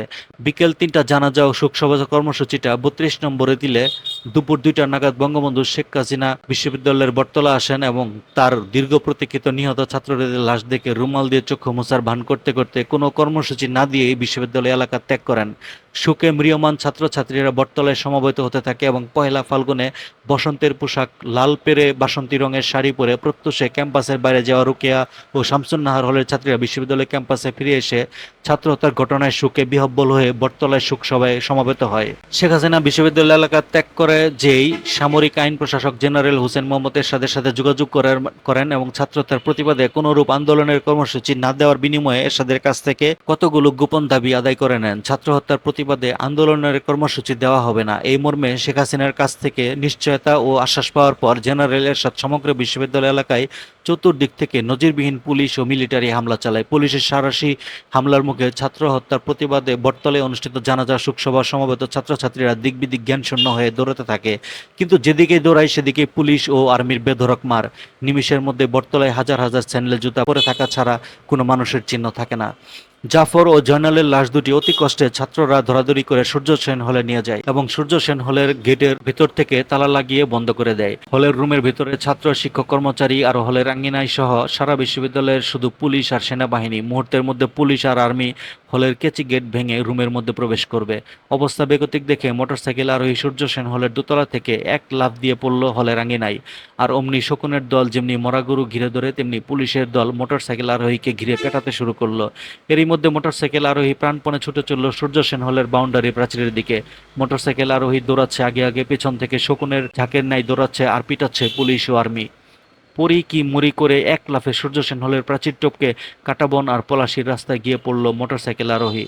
সেখান থেকে ধানমন্ডি ৩২ নম্বরে গিয়ে শেখ হাসিনাকে না পেয়ে আণবিক শক্তি কমিশনের পরিচালক শেখ হাসিনার স্বামী ডক্টর ওয়াজেদ মিয়ার মহাখালী সরকারি বাসভবনে গিয়ে শেখ হাসিনার পাজেরো জিপ পাওয়া গেলেও শেখ হাসিনাকে পাওয়া গেল না। শেখ হাসিনার প্রিয় এবং বিশ্বাসী বাবুর্চি রমাকান্তের কাছ থেকে জানা গেল তিনি কাউকে সাথে না নিয়ে অপরিচিত একটি প্রাইভেট কারে করে অপরিচিত একমাত্র চালক আরোহীর সাথে বোরকা পরে অজ্ঞাত স্থানে গিয়েছেন। এদিকে বিশ্ববিদ্যালয়ের সবগুলো হলের গেট ও দরজা ভেঙে পুলিশ ও মিলিটারি বিশ্ববিদ্যালয়ের শিক্ষক, কর্মচারী এবং ছাত্রদের বেধড়ক মারপিট ও গ্রেপ্তার করে সারারাত খোলা আকাশের নিচে বসিয়ে রাখে এবং নিহত জাফর ও জয়নালের লাশ নিয়ে যায়। বলা বাহুল্য, ওই সময় ১৯৮৩ সালে বেগম খালেদা জিয়া এবং তার দল বিএনপির সাংগঠনিক কোনো অস্তিত্ব ছিল না, ফলে বেগম জিয়া ছাত্র হত্যার পর বিশ্ববিদ্যালয়েও আসেননি। সামরিক স্বৈরাচার জেনারেল এরশাদ এবং তার সামরিক আইনের বিরুদ্ধে চির সংগ্রামের ঐতিহ্যবাহী সহজ সরল প্রাণ এদেশের ছাত্র সমাজের প্রথম আন্দোলন, প্রথম বিদ্রোহ এবং আত্মদান রাজনৈতিক নেতৃত্বে ব্যর্থতা এবং শেখ হাসিনার পাতানো আপসহীনতার কারণে সম্পূর্ণ ব্যর্থভাবে পর্যবসিত হয়। বৃথা যায় জাফর ও জেনারেলের আত্মদান। সামরিক স্বৈরাচার জেনারেল হুসেন মোহাম্মদ এরশাদ নিশ্চিন্তে, নির্বিঘ্নে, নির্ভাবনায় ক্ষমতায় বসে থাকে। রাজনৈতিক নেতৃত্বের অভাবে ছাত্র সমাজ দিশেহারা হয়ে নেতিয়ে যায়। এদেশের আন্দোলন সংগ্রামের মূল চালিকা শক্তি আওয়ামী লীগ এবং তার নেত্রী বঙ্গবন্ধু কন্যা শেখ হাসিনাকে ম্যানেজ করে দুর্দণ্ড প্রতাপে চলতে থাকে এরশাদের সামরিক শাসন। সেলিম ও দেলোয়ার হত্যা। বছর ঘুরে এলো ১৯৮৪ সাল, আবার ফিরে এলো ভাষা আন্দোলনের শহীদের মাস। ফেব্রুয়ারি মাস, আওয়ামী লীগ সভানেত্রী বঙ্গবন্ধু কন্যা জননেত্রী শেখ হাসিনার নতুন বছরের নির্দেশ, এরশাদের বিরুদ্ধে আবারও ছাত্র আন্দোলন করতে হবে। ৩রা ফেব্রুয়ারি ১৯৮৪ সাল, ধানমন্ডি ৩২ নম্বরে বঙ্গবন্ধু ভবনে বিকেল ৪টায় বসলো এক রুদ্ধদ্বার বৈঠক। বৈঠকের নেত্রী যে কোনো প্রকারের হোক ছাত্র আন্দোলন করার নির্দেশ দিলেন। শুরু হলো আবার ছাত্র হত্যার নতুন পরিকল্পনা। একদিকে চলতে লাগলো ছাত্র হত্যাকারী পুলিশ অফিসার হাফিজুর রহমান লস্করের ভাড়া করার কাজ, অন্যদিকে চলতে লাগলো সাধারণ ছাত্রদের খেপিয়ে তুলে ছাত্র আন্দোলনের সংগঠিত করার কাজ। শেখ হাসিনার প্রত্যক্ষ নির্দেশ ও তত্ত্বাবধানে খুবই দ্রুত ছাত্র হত্যাকারী পুলিশ অফিসারদের ভাড়া করার কাজ সম্পূর্ণ হলো। কিন্তু আন্দোলন করার নানাভাবে বহু রকম চেষ্টা তদবির করেও ছাত্রদের আন্দোলনে শরিক করা গেল না। গোটা ছাত্র সমাজই এরশাদ বিরোধী, কিন্তু আন্দোলনের প্রশ্নে, আন্দোলনের নেতৃত্বের প্রশ্নে ছাত্র সমাজ শেখ হাসিনা এবং আওয়ামী লীগকে বিশ্বাস করল না। বেগম জিয়া এবং বিএনপির তখনও কোনো অস্তিত্ব অনুভব করা যায়নি। দিন গড়িয়ে যায়, কিন্তু ছাত্র আন্দোলনের তেমন কোনো লক্ষণ দেখা যাচ্ছে না। এদিকে ছাত্র হত্যাকারী আর্মড পুলিশেরা ৮৩ মধ্য ফেব্রুয়ারিতে সংগঠিত ছাত্র হত্যার অনুরূপ পরিকল্পনা ও কর্মসূচি হাতে নিয়ে অধীর আগ্রহে অপেক্ষা করছে এবং গত মধ্য ফেব্রুয়ারির ন্যায় ছাত্র মিছিল নিয়ে বিশ্ববিদ্যালয়ের বাইরে আসার জন্য বারবার তাগাদা দিচ্ছেন বঙ্গবন্ধু কন্যা শেখ হাসিনা। দিন যায়, কিন্তু আন্দোলনের কোনো খবর নেই। এক পর্যায়ে জননেত্রী শেখ হাসিনা অধৈর্য হয়ে তোমাদের দ্বারা কিছুই হবে না বলে ক্ষোভ প্রকাশ করলেন। অনেক চেষ্টা করেও শপাচেক ছাত্রের একটা মিছিল নিয়ে আমরা বিশ্ববিদ্যালয়ের বাইরে আসতে পারলাম না। ছাত্র হত্যা সম্ভব না হওয়ায় হত্যার ধরন পাল্টানো হলো। আর্মড পুলিশের ফলে গত ৮৩ মধ্য ফেব্রুয়ারি ন্যায় ছাত্র হত্যা সম্ভব না হওয়ায় হত্যার ধরন পাল্টানো হলো। আর্মড পুলিশের কোম্পানি কমান্ডার, পুলিশের সিনিয়র এসপি হাফিজুর রহমান লস্কর ছাত্র হত্যার পরিকল্পনায় আর্মড পুলিশের পরিবর্তে রায়ট পুলিশকে সম্পৃক্ত করে এবং নতুন পরিকল্পনা অনুযায়ী ঠিক হয় যে ২০-৫০ জনের একটি মিছিল কোনো রকমে যে কোনো দিন বিশ্ববিদ্যালয়ের যে কোনো দিক দিয়ে বাইরে নিয়ে এলেই রায়ট পুলিশ ছাত্র হত্যা পরিকল্পনা সফল করে দেবে। সাধারণ ছাত্র তো দূরের কথা, ছাত্রলীগের নেতাকর্মীরাই মিছিলে আসতে চায় না। এদিকে নেত্রীর কড়া নির্দেশে ছাত্রলীগের একখণ্ড মিছিল নিয়ে হলেও বিশ্ববিদ্যালয়ের বাইরে যেতে হবে, নইলে তোমাদের দায়িত্ব থেকে বিদায় নিতে হবে। 28শে ফেব্রুয়ারি বিশ্ববিদ্যালয় ক্যাম্পাসের বাইরে যাওয়ার সিদ্ধান্ত হলো এবং যথারীতি এই সিদ্ধান্ত জননেত্রী বঙ্গবন্ধু কন্যা শেখ হাসিনাকে জানানো হলে শেখ হাসিনার মাধ্যমে এই সংবাদ হাফিজুর রহমান লস্করের মারফত রাইট পুলিশদের ঘাতকদের জানানো হলো। 28শে ফেব্রুয়ারি 1984 হঠাৎ 30-40 জনের একটা মিছিল বিশ্ববিদ্যালয় এলাকা ত্যাগ করে চানখারপুল হয়ে ফুলবাড়িয়া বাসস্ট্যান্ডের দিকে দ্রুত যেতে থাকলো। এই মিছিলের পেছনে পেছনে পূর্ব পরিকল্পনা অনুযায়ী রাইট পুলিশের একটি লরি আসতে থাকলো। বোঝা গেল এবার সামনে থেকে ছাত্র হত্যা করা হবে না, হত্যা করা হবে মিছিলের পেছন থেকে। যারা এই পরিকল্পনা অবহিত তারা যতটা সম্ভব মিছিলের সামনে থাকতে লাগলো। মোটামুটি মিছিলের অনেকেই জানে পেছন থেকে মিছিলে আক্রমণ করা হবে, রাইট পুলিশের লরি থেকে এই আক্রমণ করা হবে। তবে রাইট পুলিশের লরি থেকে গুলি করা হবে না অন্য কোনোভাবে আক্রমণ করা হবে এটা কেউ জানতো না।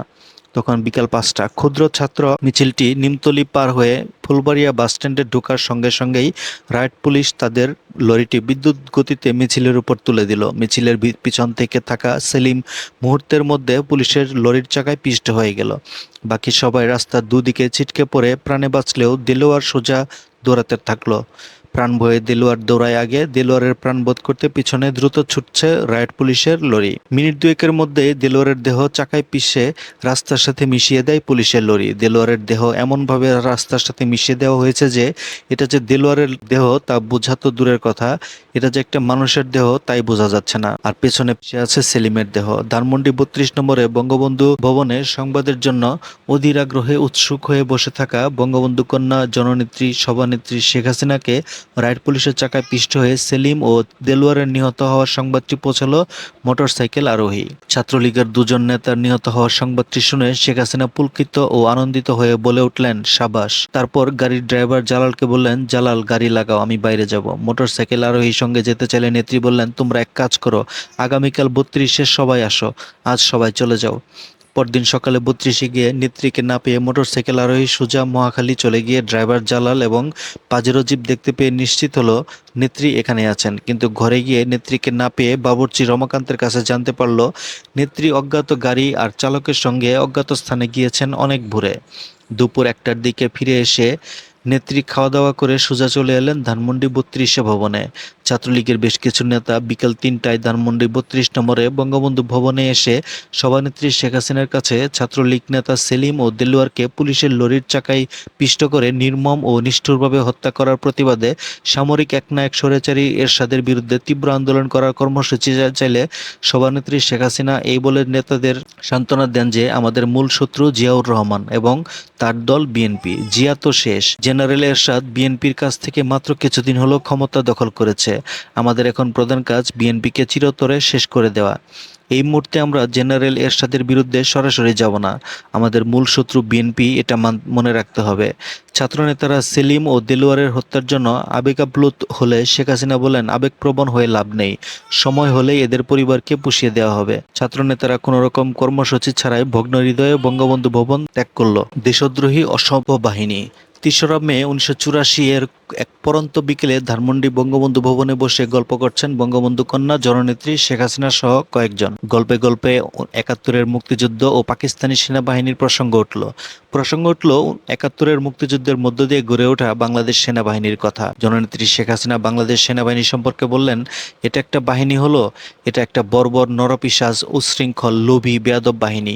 এই বাহিনীর আনুগত্য নেই, শৃঙ্খলা নেই, মানবিকতা নেই, মান্যগণ্য নেই, নেই দেশপ্রেম।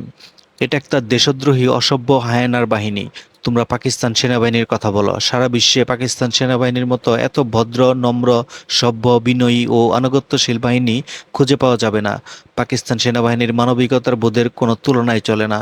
কি অসম্ভব সভ্য আর নম্র তারা। 25শে মার্চ রাতে এলো, এসে আব্বাকে স্যালুট করলো, মাকে স্যালুট করলো, আমাকেও স্যালুট করলো। স্যালুট করে তারা বলল, স্যার আমরা এসেছি শুধু আপনাদের নিরাপত্তা দেওয়ার জন্য, অন্য কোনো কিছুর জন্য নয়। আপনারা যখন খুশি যেখানে খুশি যেতে পারবেন, যে কেউ আপনার এখানে আসতে পারবে। আমরা শুধু আপনাদের নিরাপত্তা নিশ্চিত করব। আপনারা বাইরে গেলে আপনাদের নিরাপত্তার জন্য আমরা আপনাদের সঙ্গে যাব। কেউ আপনাদের এখানে এলে আমরা তাকে ভালোভাবে তল্লাশি করে তারপর ঢুকতে দিব। এসবই করা হবে আপনাদের নিরাপত্তার জন্য। সত্যি পাকিস্তানি সেনাবাহিনী যা করেছে তা সম্পূর্ণ আমাদের নিরাপত্তার জন্যই করেছে। 26শে মার্চ দুপুরে আব্বাকে যখন পাকিস্তানি আর্মিরা নিয়ে যায়, তখন জেনারেল টিক্কা খান নিজে এসে আব্বাকে ও মাকে স্যালুট দেয়। আদবের সাথে দাঁড়িয়ে বিনয়ের সাথে বলে, স্যার, আপনাকে প্রেসিডেন্ট ইয়াহিয়া খান আলোচনার জন্য নিয়ে যেতে বলেছেন। আমি আপনাকে নিয়ে যেতে এসেছি। আপনাকে নেওয়ার জন্য বিশেষ বিমান তৈরি। আপনি তৈরি হয়ে নেন এবং আপনি ইচ্ছা করলে ম্যাডাম সহ যে কাউকে সঙ্গে নিতে পারেন। আব্বা মার সঙ্গে আলোচনা করে একাই গেলেন। পাকিস্তান আর্মি যতদিন ডিউটি করেছে এসেই প্রথমে স্যালুট দিয়েছে। শুধু তাই নয়, আমার দাদির সামান্য জ্বর হলে পাকিস্তানিরা হেলিকপ্টার করে টুঙ্গিপাড়া থেকে দাদিকে ঢাকা এনে পিজি হাসপাতালে চিকিৎসা করিয়েছে। জয় তখন পেটে। আমাকে প্রতি সপ্তাহে সিএমএইচ নিয়ে চেক আপ করাতো।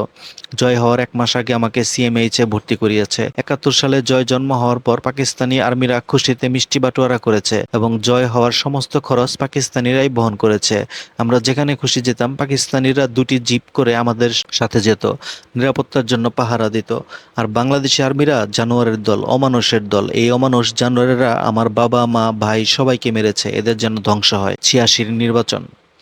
1984 সালের 28শে ফেব্রুয়ারি ছাত্রলীগ নেতা সেলিম ও দেলোয়ার নিহত হওয়ার পর বঙ্গবন্ধু কন্যা শেখ হাসিনা যার পরনায় চেষ্টা করেও আর ছাত্র আন্দোলন করতে পারলেন না। ইত্যবসরে সামরিক স্বৈরাচার জেনারেল হুসেন মোহাম্মদ এরশাদ পাকাপোক্তভাবে রাষ্ট্রীয় ক্ষমতাকে নিজের সম্পূর্ণ নিয়ন্ত্রণে নিয়ে যায়।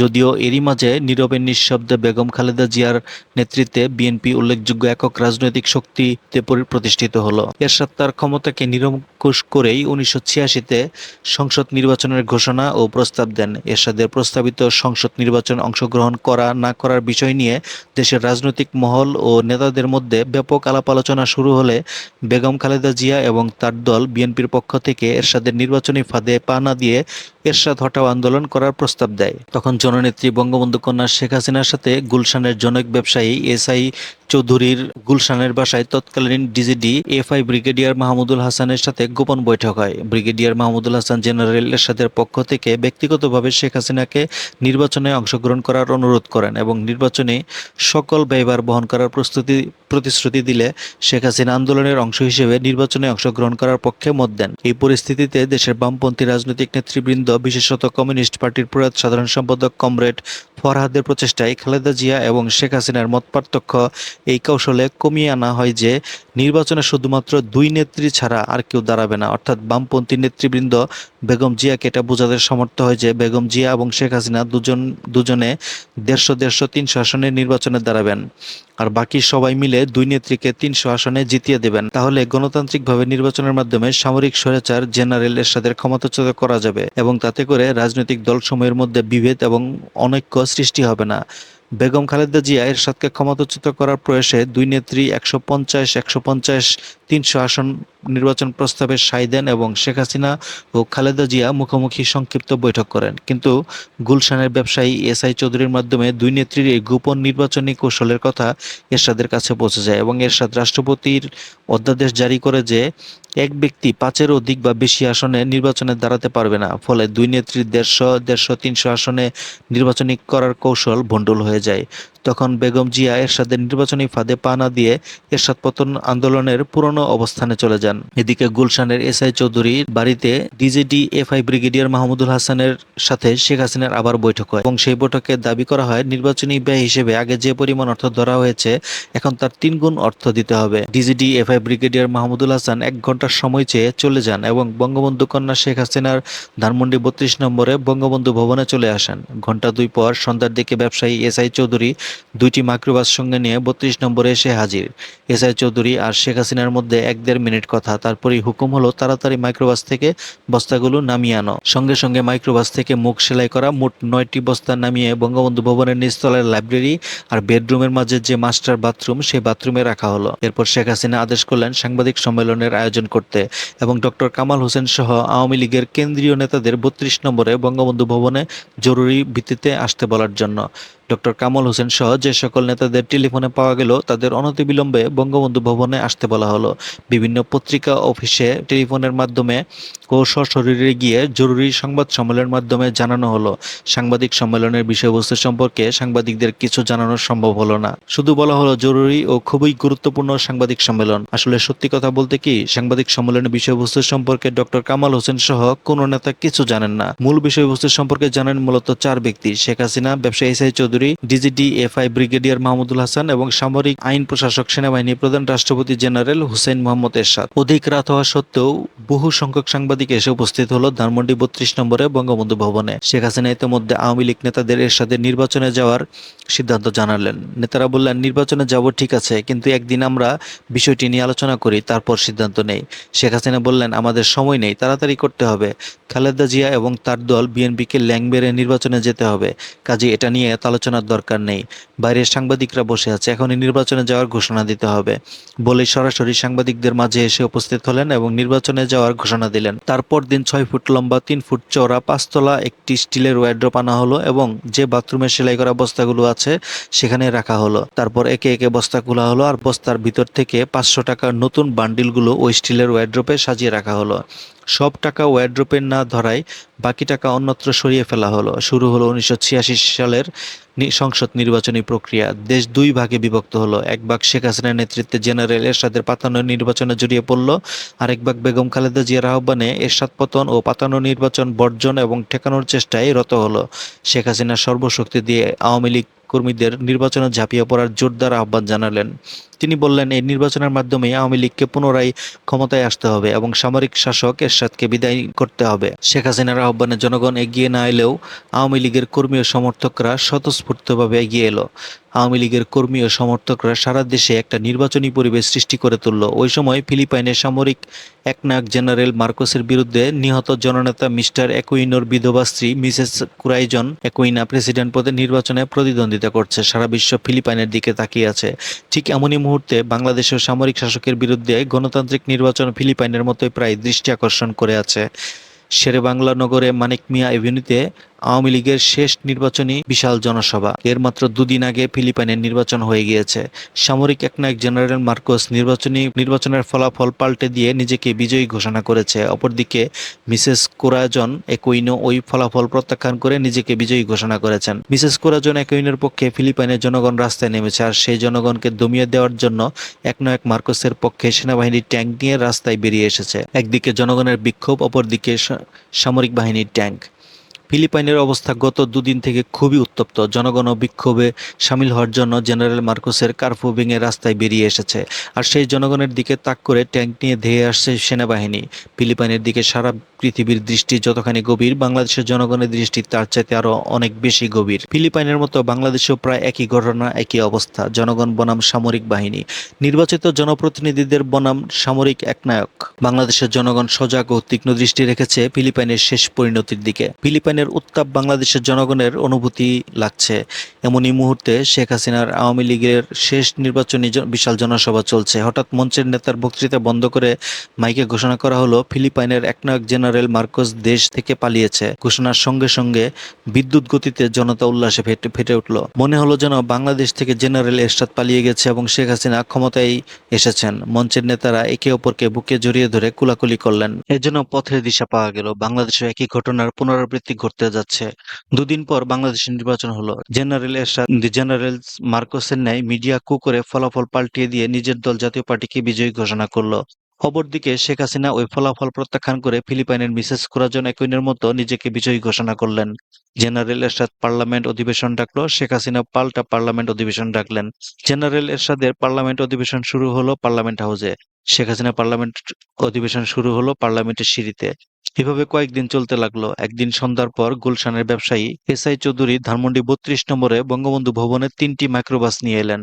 আগে থেকে অপেক্ষায় থাকা বঙ্গবন্ধু কন্যা জননেত্রী শেখ হাসিনা দৌড়ে এলেন এবং এসআই চৌধুরীকে নিয়ে বঙ্গবন্ধু ভবনের লাইব্রেরিতে বসিয়ে সঙ্গে সঙ্গে তিনি বেরিয়ে এসে মাইক্রোবাস থেকে দ্রুত ছালার বস্তাগুলো আর আগের জায়গায় নামিয়ে রাখতে বললেন। যথারীতি বস্তাগুলো নামিয়ে নির্দিষ্ট জায়গায় রাখা হলো। এবার বস্তা হলো ১৩টি। নেত্রীকে বস্তা নামানো শেষ হয়েছে জানানো হলো। নেত্রী মাইক্রোবাসের সঙ্গে আসা বঙ্গবন্ধু ভবনের বাইরে থাকা সাদা পোশাকের অস্ত্রধারী ব্যক্তিদের চা খাওয়ানোর কথা বললে এসআই চৌধুরী আপত্তি করে এখনই চলে যেতে হবে বলে বিদায় নিলেন। নেত্রী তাকে মাইক্রোবাসে তুলে দিয়ে ফিরে এলেন। অনুমান করা গেল নির্বাচনে যাওয়ার আগে 9 বস্তায় 10 কোটি টাকা ছিল, আর এখন 13 বস্তায় 15 কোটি টাকা।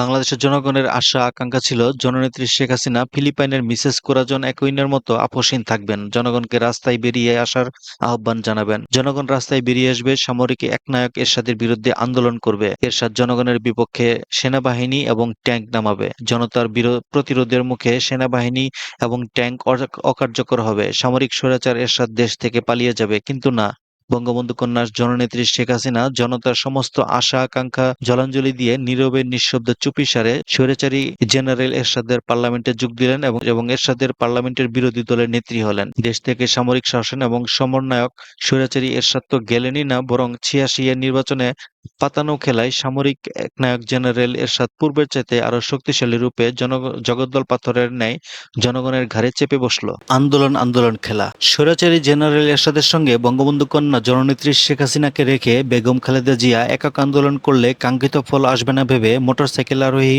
আন্দোলনের আন্তরিকতায় বিষয়ে প্রশ্ন করলে বঙ্গবন্ধু কন্যা শেখ হাসিনা জবাব দেন, আমি আছি ম্যাডামের পিছনে পিছনে। ম্যাডাম যে কর্মসূচি দিবে আমিও সেই কর্মসূচি দেব, যাতে মনে হয় আমি শেখ হাসিনা আন্দোলনে আছি। আন্দোলন সফল করে তোলার প্রশ্নে আওয়ামী লীগ কর্মীদের বলিষ্ঠ ভূমিকা বিষয়ে জানতে চাওয়া হলে জননেত্রী শেখ হাসিনা বলেন, আওয়ামী লীগ কর্মীদের বলে দিবে তারা যেন আন্দোলন আন্দোলন খেলা করে, কিন্তু আন্দোলন যেন না করে। অর্থাৎ আন্দোলনের সাথে থেকে আন্দোলনের পিঠে ছুরি মারতে হবে, ম্যাডামকে ব্যর্থ করে ঘরে বসিয়ে দিতে হবে, আর যাতে রাজনীতির নাম না নেয়। জনগণ এবং আওয়ামী লীগের মাঠকর্মীরা এরশাদ পতনের আন্দোলনের জন্য এতই উদ্গ্রীব যে আন্দোলন প্রশ্নে বঙ্গবন্ধু কন্যা শেখ হাসিনার স্পষ্ট নির্দেশ থাকা সত্ত্বেও তারা আন্দোলনে বলিষ্ঠ ভূমিকা পালন করতে থাকে। যখন আওয়ামী লীগের কর্মীদের কাছে জননেত্রী শেখ হাসিনার আন্দোলন না করার গোপন নির্দেশ দেওয়া হলো, পৌঁছানো হলো, তখন আওয়ামী লীগ কর্মীরা সভানেত্রী শেখ হাসিনার মুখ থেকে সরাসরি এই নির্দেশ শুনতে চাইল। কিন্তু বঙ্গবন্ধু কন্যা শেখ হাসিনার পক্ষে সরাসরি এই নির্দেশ দেওয়া সম্ভব হলো না। ফলে আন্দোলন নেতৃত্ব দিতে থাকলেন বেগম খালেদা জিয়া, আর জীবন দিতে থাকলো নূর হোসেন সহ আওয়ামী লীগ কর্মীরা। ৮৬ পার্লামেন্ট ভেঙে দেয়া। ১৯৮৭ সালের ১০ই নভেম্বর ঢাকায় আওয়ামী লীগ কর্মী নূর হোসেন বুকে স্বৈরাচার নিপাত যাক আর পিঠে গণতন্ত্র মুক্তি পাক লিখে বিক্ষোভ মিছিল করার সময় পুলিশের গুলিতে নিহত হলে দেশি এবং বিদেশি বিশেষ করে বহির্বিশ্বের প্রচার মাধ্যম তা ফলাও করে প্রচার করে। ফলে সামরিক একনায়ক হুসেইন মোহাম্মদ এরশাদ খুবই অসন্তুষ্ট এবং রাগান্বিত হন। আওয়ামী লীগের কর্মীদের আন্দোলনের বলিষ্ঠ ভূমিকা থাকায় এরশাদ মনে করেন যে শেখ হাসিনা তলে তলে কর্মীদের তার বিরুদ্ধে লেলিয়ে দিয়েছেন। তিনি এই বলে মন্তব্য করেন, আমার খাবে আমার পড়বে, আবার আমার সাথে গাদ্দারি। শেখ হাসিনা গাদ্দারি করবে, আমার সাথে বেইমানি করবে, নাফরমানি করবে। আমি শেখ হাসিনাকে বিরোধী দলীয় নেত্রী বানিয়ে মন্ত্রীর মর্যাদা দিয়েছি, মন্ত্রীর চাইতে বেশি সুযোগ সুবিধা দিয়েছি, দেশ চালানো থেকে শুরু করে সবকিছুতে ভাগাভাগি করেছি।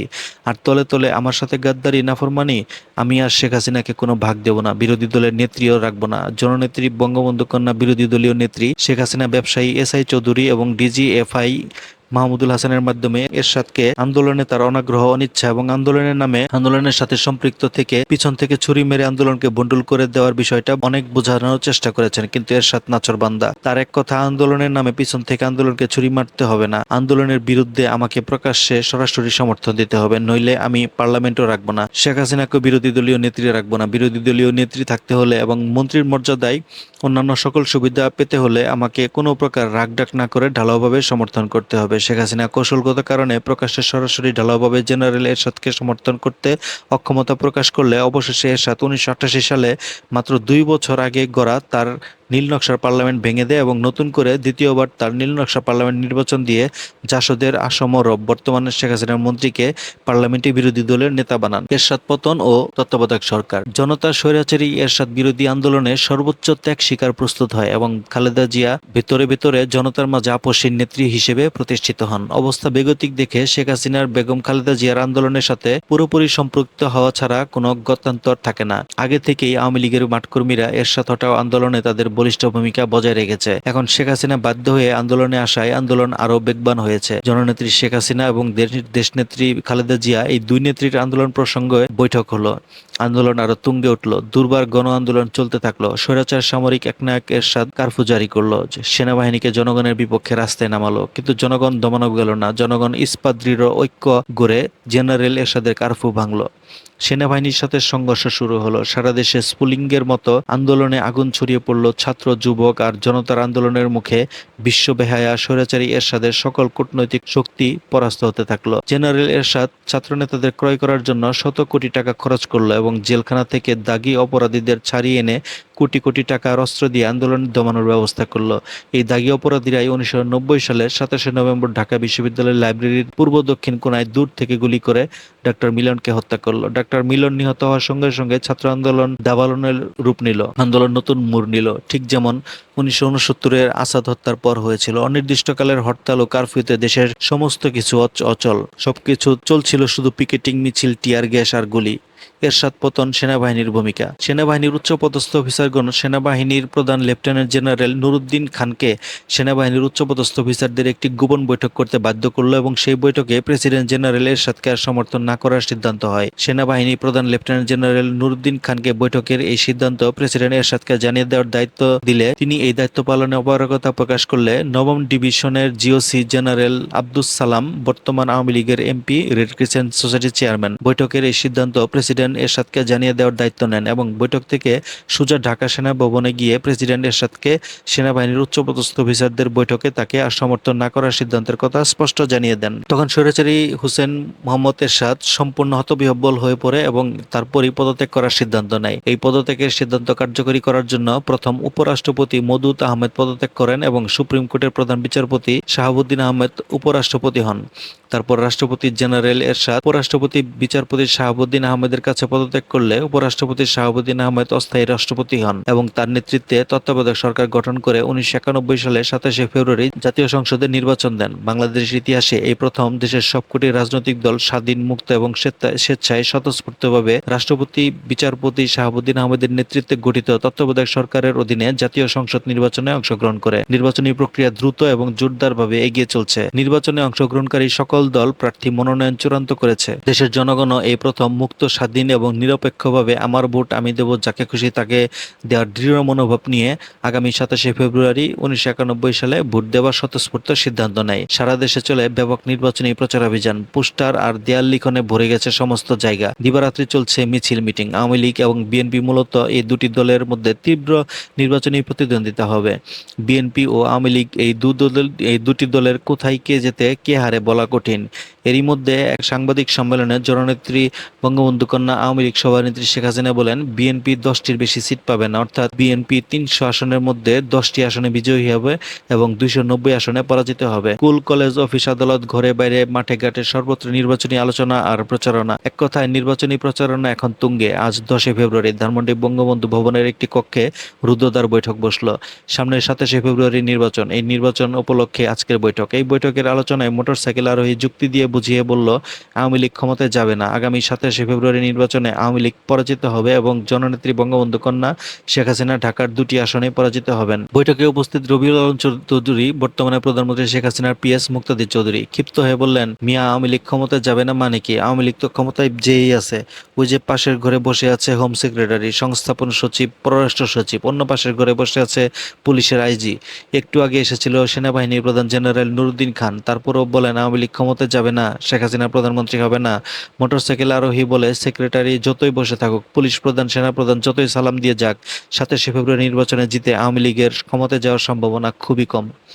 এই কথা বলার সঙ্গে সঙ্গে বৈঠকে উপস্থিত জননেত্রী বঙ্গবন্ধু কন্যা শেখ হাসিনা ক্রুদ্ধ স্বরে বললেন, তুমি এখনই বের হয়ে যাও, আর আসবে না। বের হয়ে যেতে যেতে মোটরসাইকেল আরোহী বলে, নেত্রী, আপনি বের করে দিলে আমি বেরিয়ে যেতে বাধ্য, তবে যা বললাম আর কদিন পরই তা বুঝতে পারবেন। 1991 27শে ফেব্রুয়ারি শুধু বাংলাদেশের নির্বাচনী ইতিহাসে নয়, উপমহাদেশের নির্বাচনী ইতিহাসে এক নজিরবিহীন দৃষ্টান্ত স্থাপন করে নর নারী নির্বিশেষে জনগণ হাসতে হাসতে নিজেদের ভোটাধিকার প্রয়োগ করলো। ভোট গণনায় দেখা গেল আওয়ামী লীগ পরাজিত হলো। ঢাকার 2 আসনেই জননেত্রী বঙ্গবন্ধু কন্যা শেখ হাসিনা বিপুল ভোটে ব্যক্তিগতভাবে পরাজিত হলেন। বেগম খালেদা জিয়া ও তার বিএনপি নির্বাচনে বিজয়ী হলেন। জননেত্রী বঙ্গবন্ধু কন্যা শেখ হাসিনার নির্বাচনী ফলাফল প্রত্যাখ্যান করে বললেন, ভোটে সূক্ষ্ম কারচুপি হয়েছে আর সূক্ষ্ম কারচুপির মাধ্যমে আমাকে পরাজিত করা হয়েছে। আমি এই ফলাফল মানি না এবং বেগম জিয়া সরকার গঠন করলে আমি 1 মিনিটও খালেদা জিয়াকে সুস্থ থাকতে দেব না। পদত্যাগ নাটক। হঠাৎ জননেত্রী বঙ্গবন্ধু কন্যা শেখ হাসিনা সাংবাদিকদের কাছে ঘোষণা করলেন তিনি আওয়ামী লীগের সভানেত্রীর পদ থেকে পদত্যাগ করেছেন। সংশ্লিষ্ট সকল মহলে এই পদত্যাগের ঘটনা আলোড়ন সৃষ্টি করল। আওয়ামী লীগের কেন্দ্রীয় কমিটির নেতারা তো হতবাক, হতবাক কেন্দ্রীয় অফিস নির্বাহীরা। বলা নেই ক নেই, দলের সভানেত্রী হাসিনা ঘোষণা করলেন তিনি পদত্যাগ করেছেন, কিন্তু তিনি পদত্যাগ করলেন কার কাছে? কোথায় তার পদত্যাগপত্র? দলের কেন্দ্রীয় কার্যালয়ে কোনো কেন্দ্রীয় নির্বাহীর কাছে সভানেত্রীর পদত্যাগপত্র নেই। কেন্দ্রীয় নির্বাহী কমিটির মিটিংয়ে তিনি পদত্যাগ করলেন না। তাহলে তিনি পদত্যাগ করলেন কোথায় আর কার কাছে? তিনি পদত্যাগ করেছেন বলে সাংবাদিকদের কাছে ঘোষণাই বা করলেন কিভাবে? সভানেত্রী শেখ হাসিনার এই পদত্যাগের বিষয় নিয়ে দলের ভেতরে বাইরে চলছে জল্পনা কল্পনা। কেউ বলছেন না তিনি পদত্যাগ করেননি, কেউ বলছেন না তিনি স্বয়ং পদত্যাগ করেছেন বলে ঘোষণা দিয়েছেন। এদিকে বঙ্গবন্ধু কন্যা সভানেত্রী শেখ হাসিনা তার পদত্যাগ প্রত্যাহার করার দাবিতে ছাত্রলীগ ও যুবলীগ কর্মীদের ব্যাপক মিছিল, মিটিং এবং আমরণ অনশন করার নির্দেশ দেন। কিন্তু জননেত্রী বঙ্গবন্ধু কন্যা সভানেত্রী শেখ হাসিনার এই নির্দেশে যুবলীগ ছাত্রলীগের কর্মীরা তেমন সাড়া না দিলে পত্রপত্রিকা পদত্যাগ নাটক নিয়ে হইচই শুরু করলো। দলের সভানেত্রী শেখ হাসিনা দলের সাধারণ সম্পাদিকা সাজেদা চৌধুরীকে সভানেত্রীর পদত্যাগপত্র ছিঁড়ে ফেলেছেন বলে ঘোষণা দেওয়ার জন্য যার প্রণোদনায় অনুরোধ করেন। এই অনুরোধের পরিপ্রেক্ষিতে সাজেদা চৌধুরী জননেত্রী শেখ হাসিনার তার কাছে পদত্যাগপত্র দিলে তিনি তা ছিঁড়ে ফেলেছেন বলে ঘোষণা দেন এবং পদত্যাগ নাটকের অবসান ঘটান। মোটরসাইকেল আরোহী পুনরায় ফিরে এলে জননেত্রী বঙ্গবন্ধু কন্যা বিরোধী দলীয় নেত্রী সাদর সম্ভাষণ জানিয়ে তার ব্যক্তিগত পরামর্শকের দায়িত্ব ও মর্যাদা পুনরায় ফিরিয়ে দেন।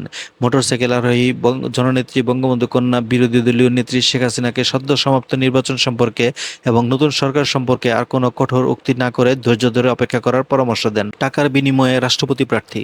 রাষ্ট্রপতি বিচারপতি শাহাবুদ্দিন আহমেদের স্থলে নতুন রাষ্ট্রপতি নির্বাচনের সময় বিরোধী দলীয় নেত্রী জননেত্রী বঙ্গবন্ধু কন্যা শেখ হাসিনা হাজী মকবুল হোসেনকে ৩০ লক্ষ টাকা বিনিময়ে আওয়ামী লীগের পক্ষ থেকে রাষ্ট্রপতি পদপ্রার্থী করেন। অন্যদিকে এরশাদ এবং তার দল জাতীয় পার্টির সমর্থন নিয়ে সুপ্রিম কোর্টের সাবেক প্রধান বিচারপতি বদরুল হায়দার চৌধুরী রাষ্ট্রপতি প্রার্থী হন। বিরোধী দলীয় নেত্রী জননেত্রী বঙ্গবন্ধু কন্যা শেখ হাসিনা হাজী মকবুলকে রাষ্ট্রপতি প্রার্থী করে রাখলে তার এবং তার দল আওয়ামী লীগের ভাবমূর্তি ক্ষুণ্ণ হবে, ঐতিহ্য নষ্ট হবে ইত্যাদি বুঝিয়ে সাবেক প্রধান বিচারপতি বদরুল হায়দার চৌধুরীকে সম্মিলিত বিরোধী দলীয় প্রার্থী করার পরামর্শ দিলে এক পর্যায়ে শেখ হাসিনা রাজি হন এবং বিচারপতি বদরুল হায়দার চৌধুরীকে ধানমন্ডি ৩২ নম্বর বঙ্গবন্ধু ভবনে ডেকে এনে আলাপ আলোচনা শেষে বিরোধী দলীয় নেত্রী শেখ হাসিনা বিচারপতি বদরুল হায়দার চৌধুরীকে জামাতে ইসলামী বাংলাদেশ আমির, যুদ্ধাপরাধী ৭১-এর ঘাতক অধ্যাপক গোলাম আজমের সঙ্গে দেখা করে দোয়া নিয়ে আসার জন্য বলেন। এদিকে হাজী মকবুল হোসেনকে রাষ্ট্রপতি প্রার্থিতা প্রত্যাহার করার জন্য শেখ হাসিনাকে নির্দেশ দিলেও হাজী মকবুল প্রার্থিতা প্রত্যাহার করতে গড়িমসি করে।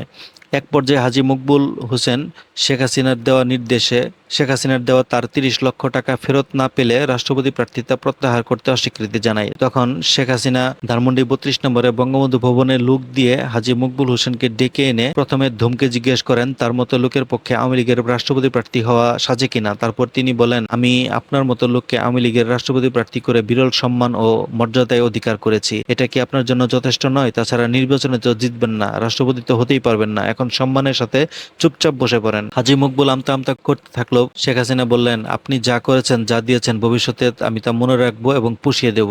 এই নিয়ে আর উচ্চবাচ্য করে ভবিষ্যতে খোয়াবেন না।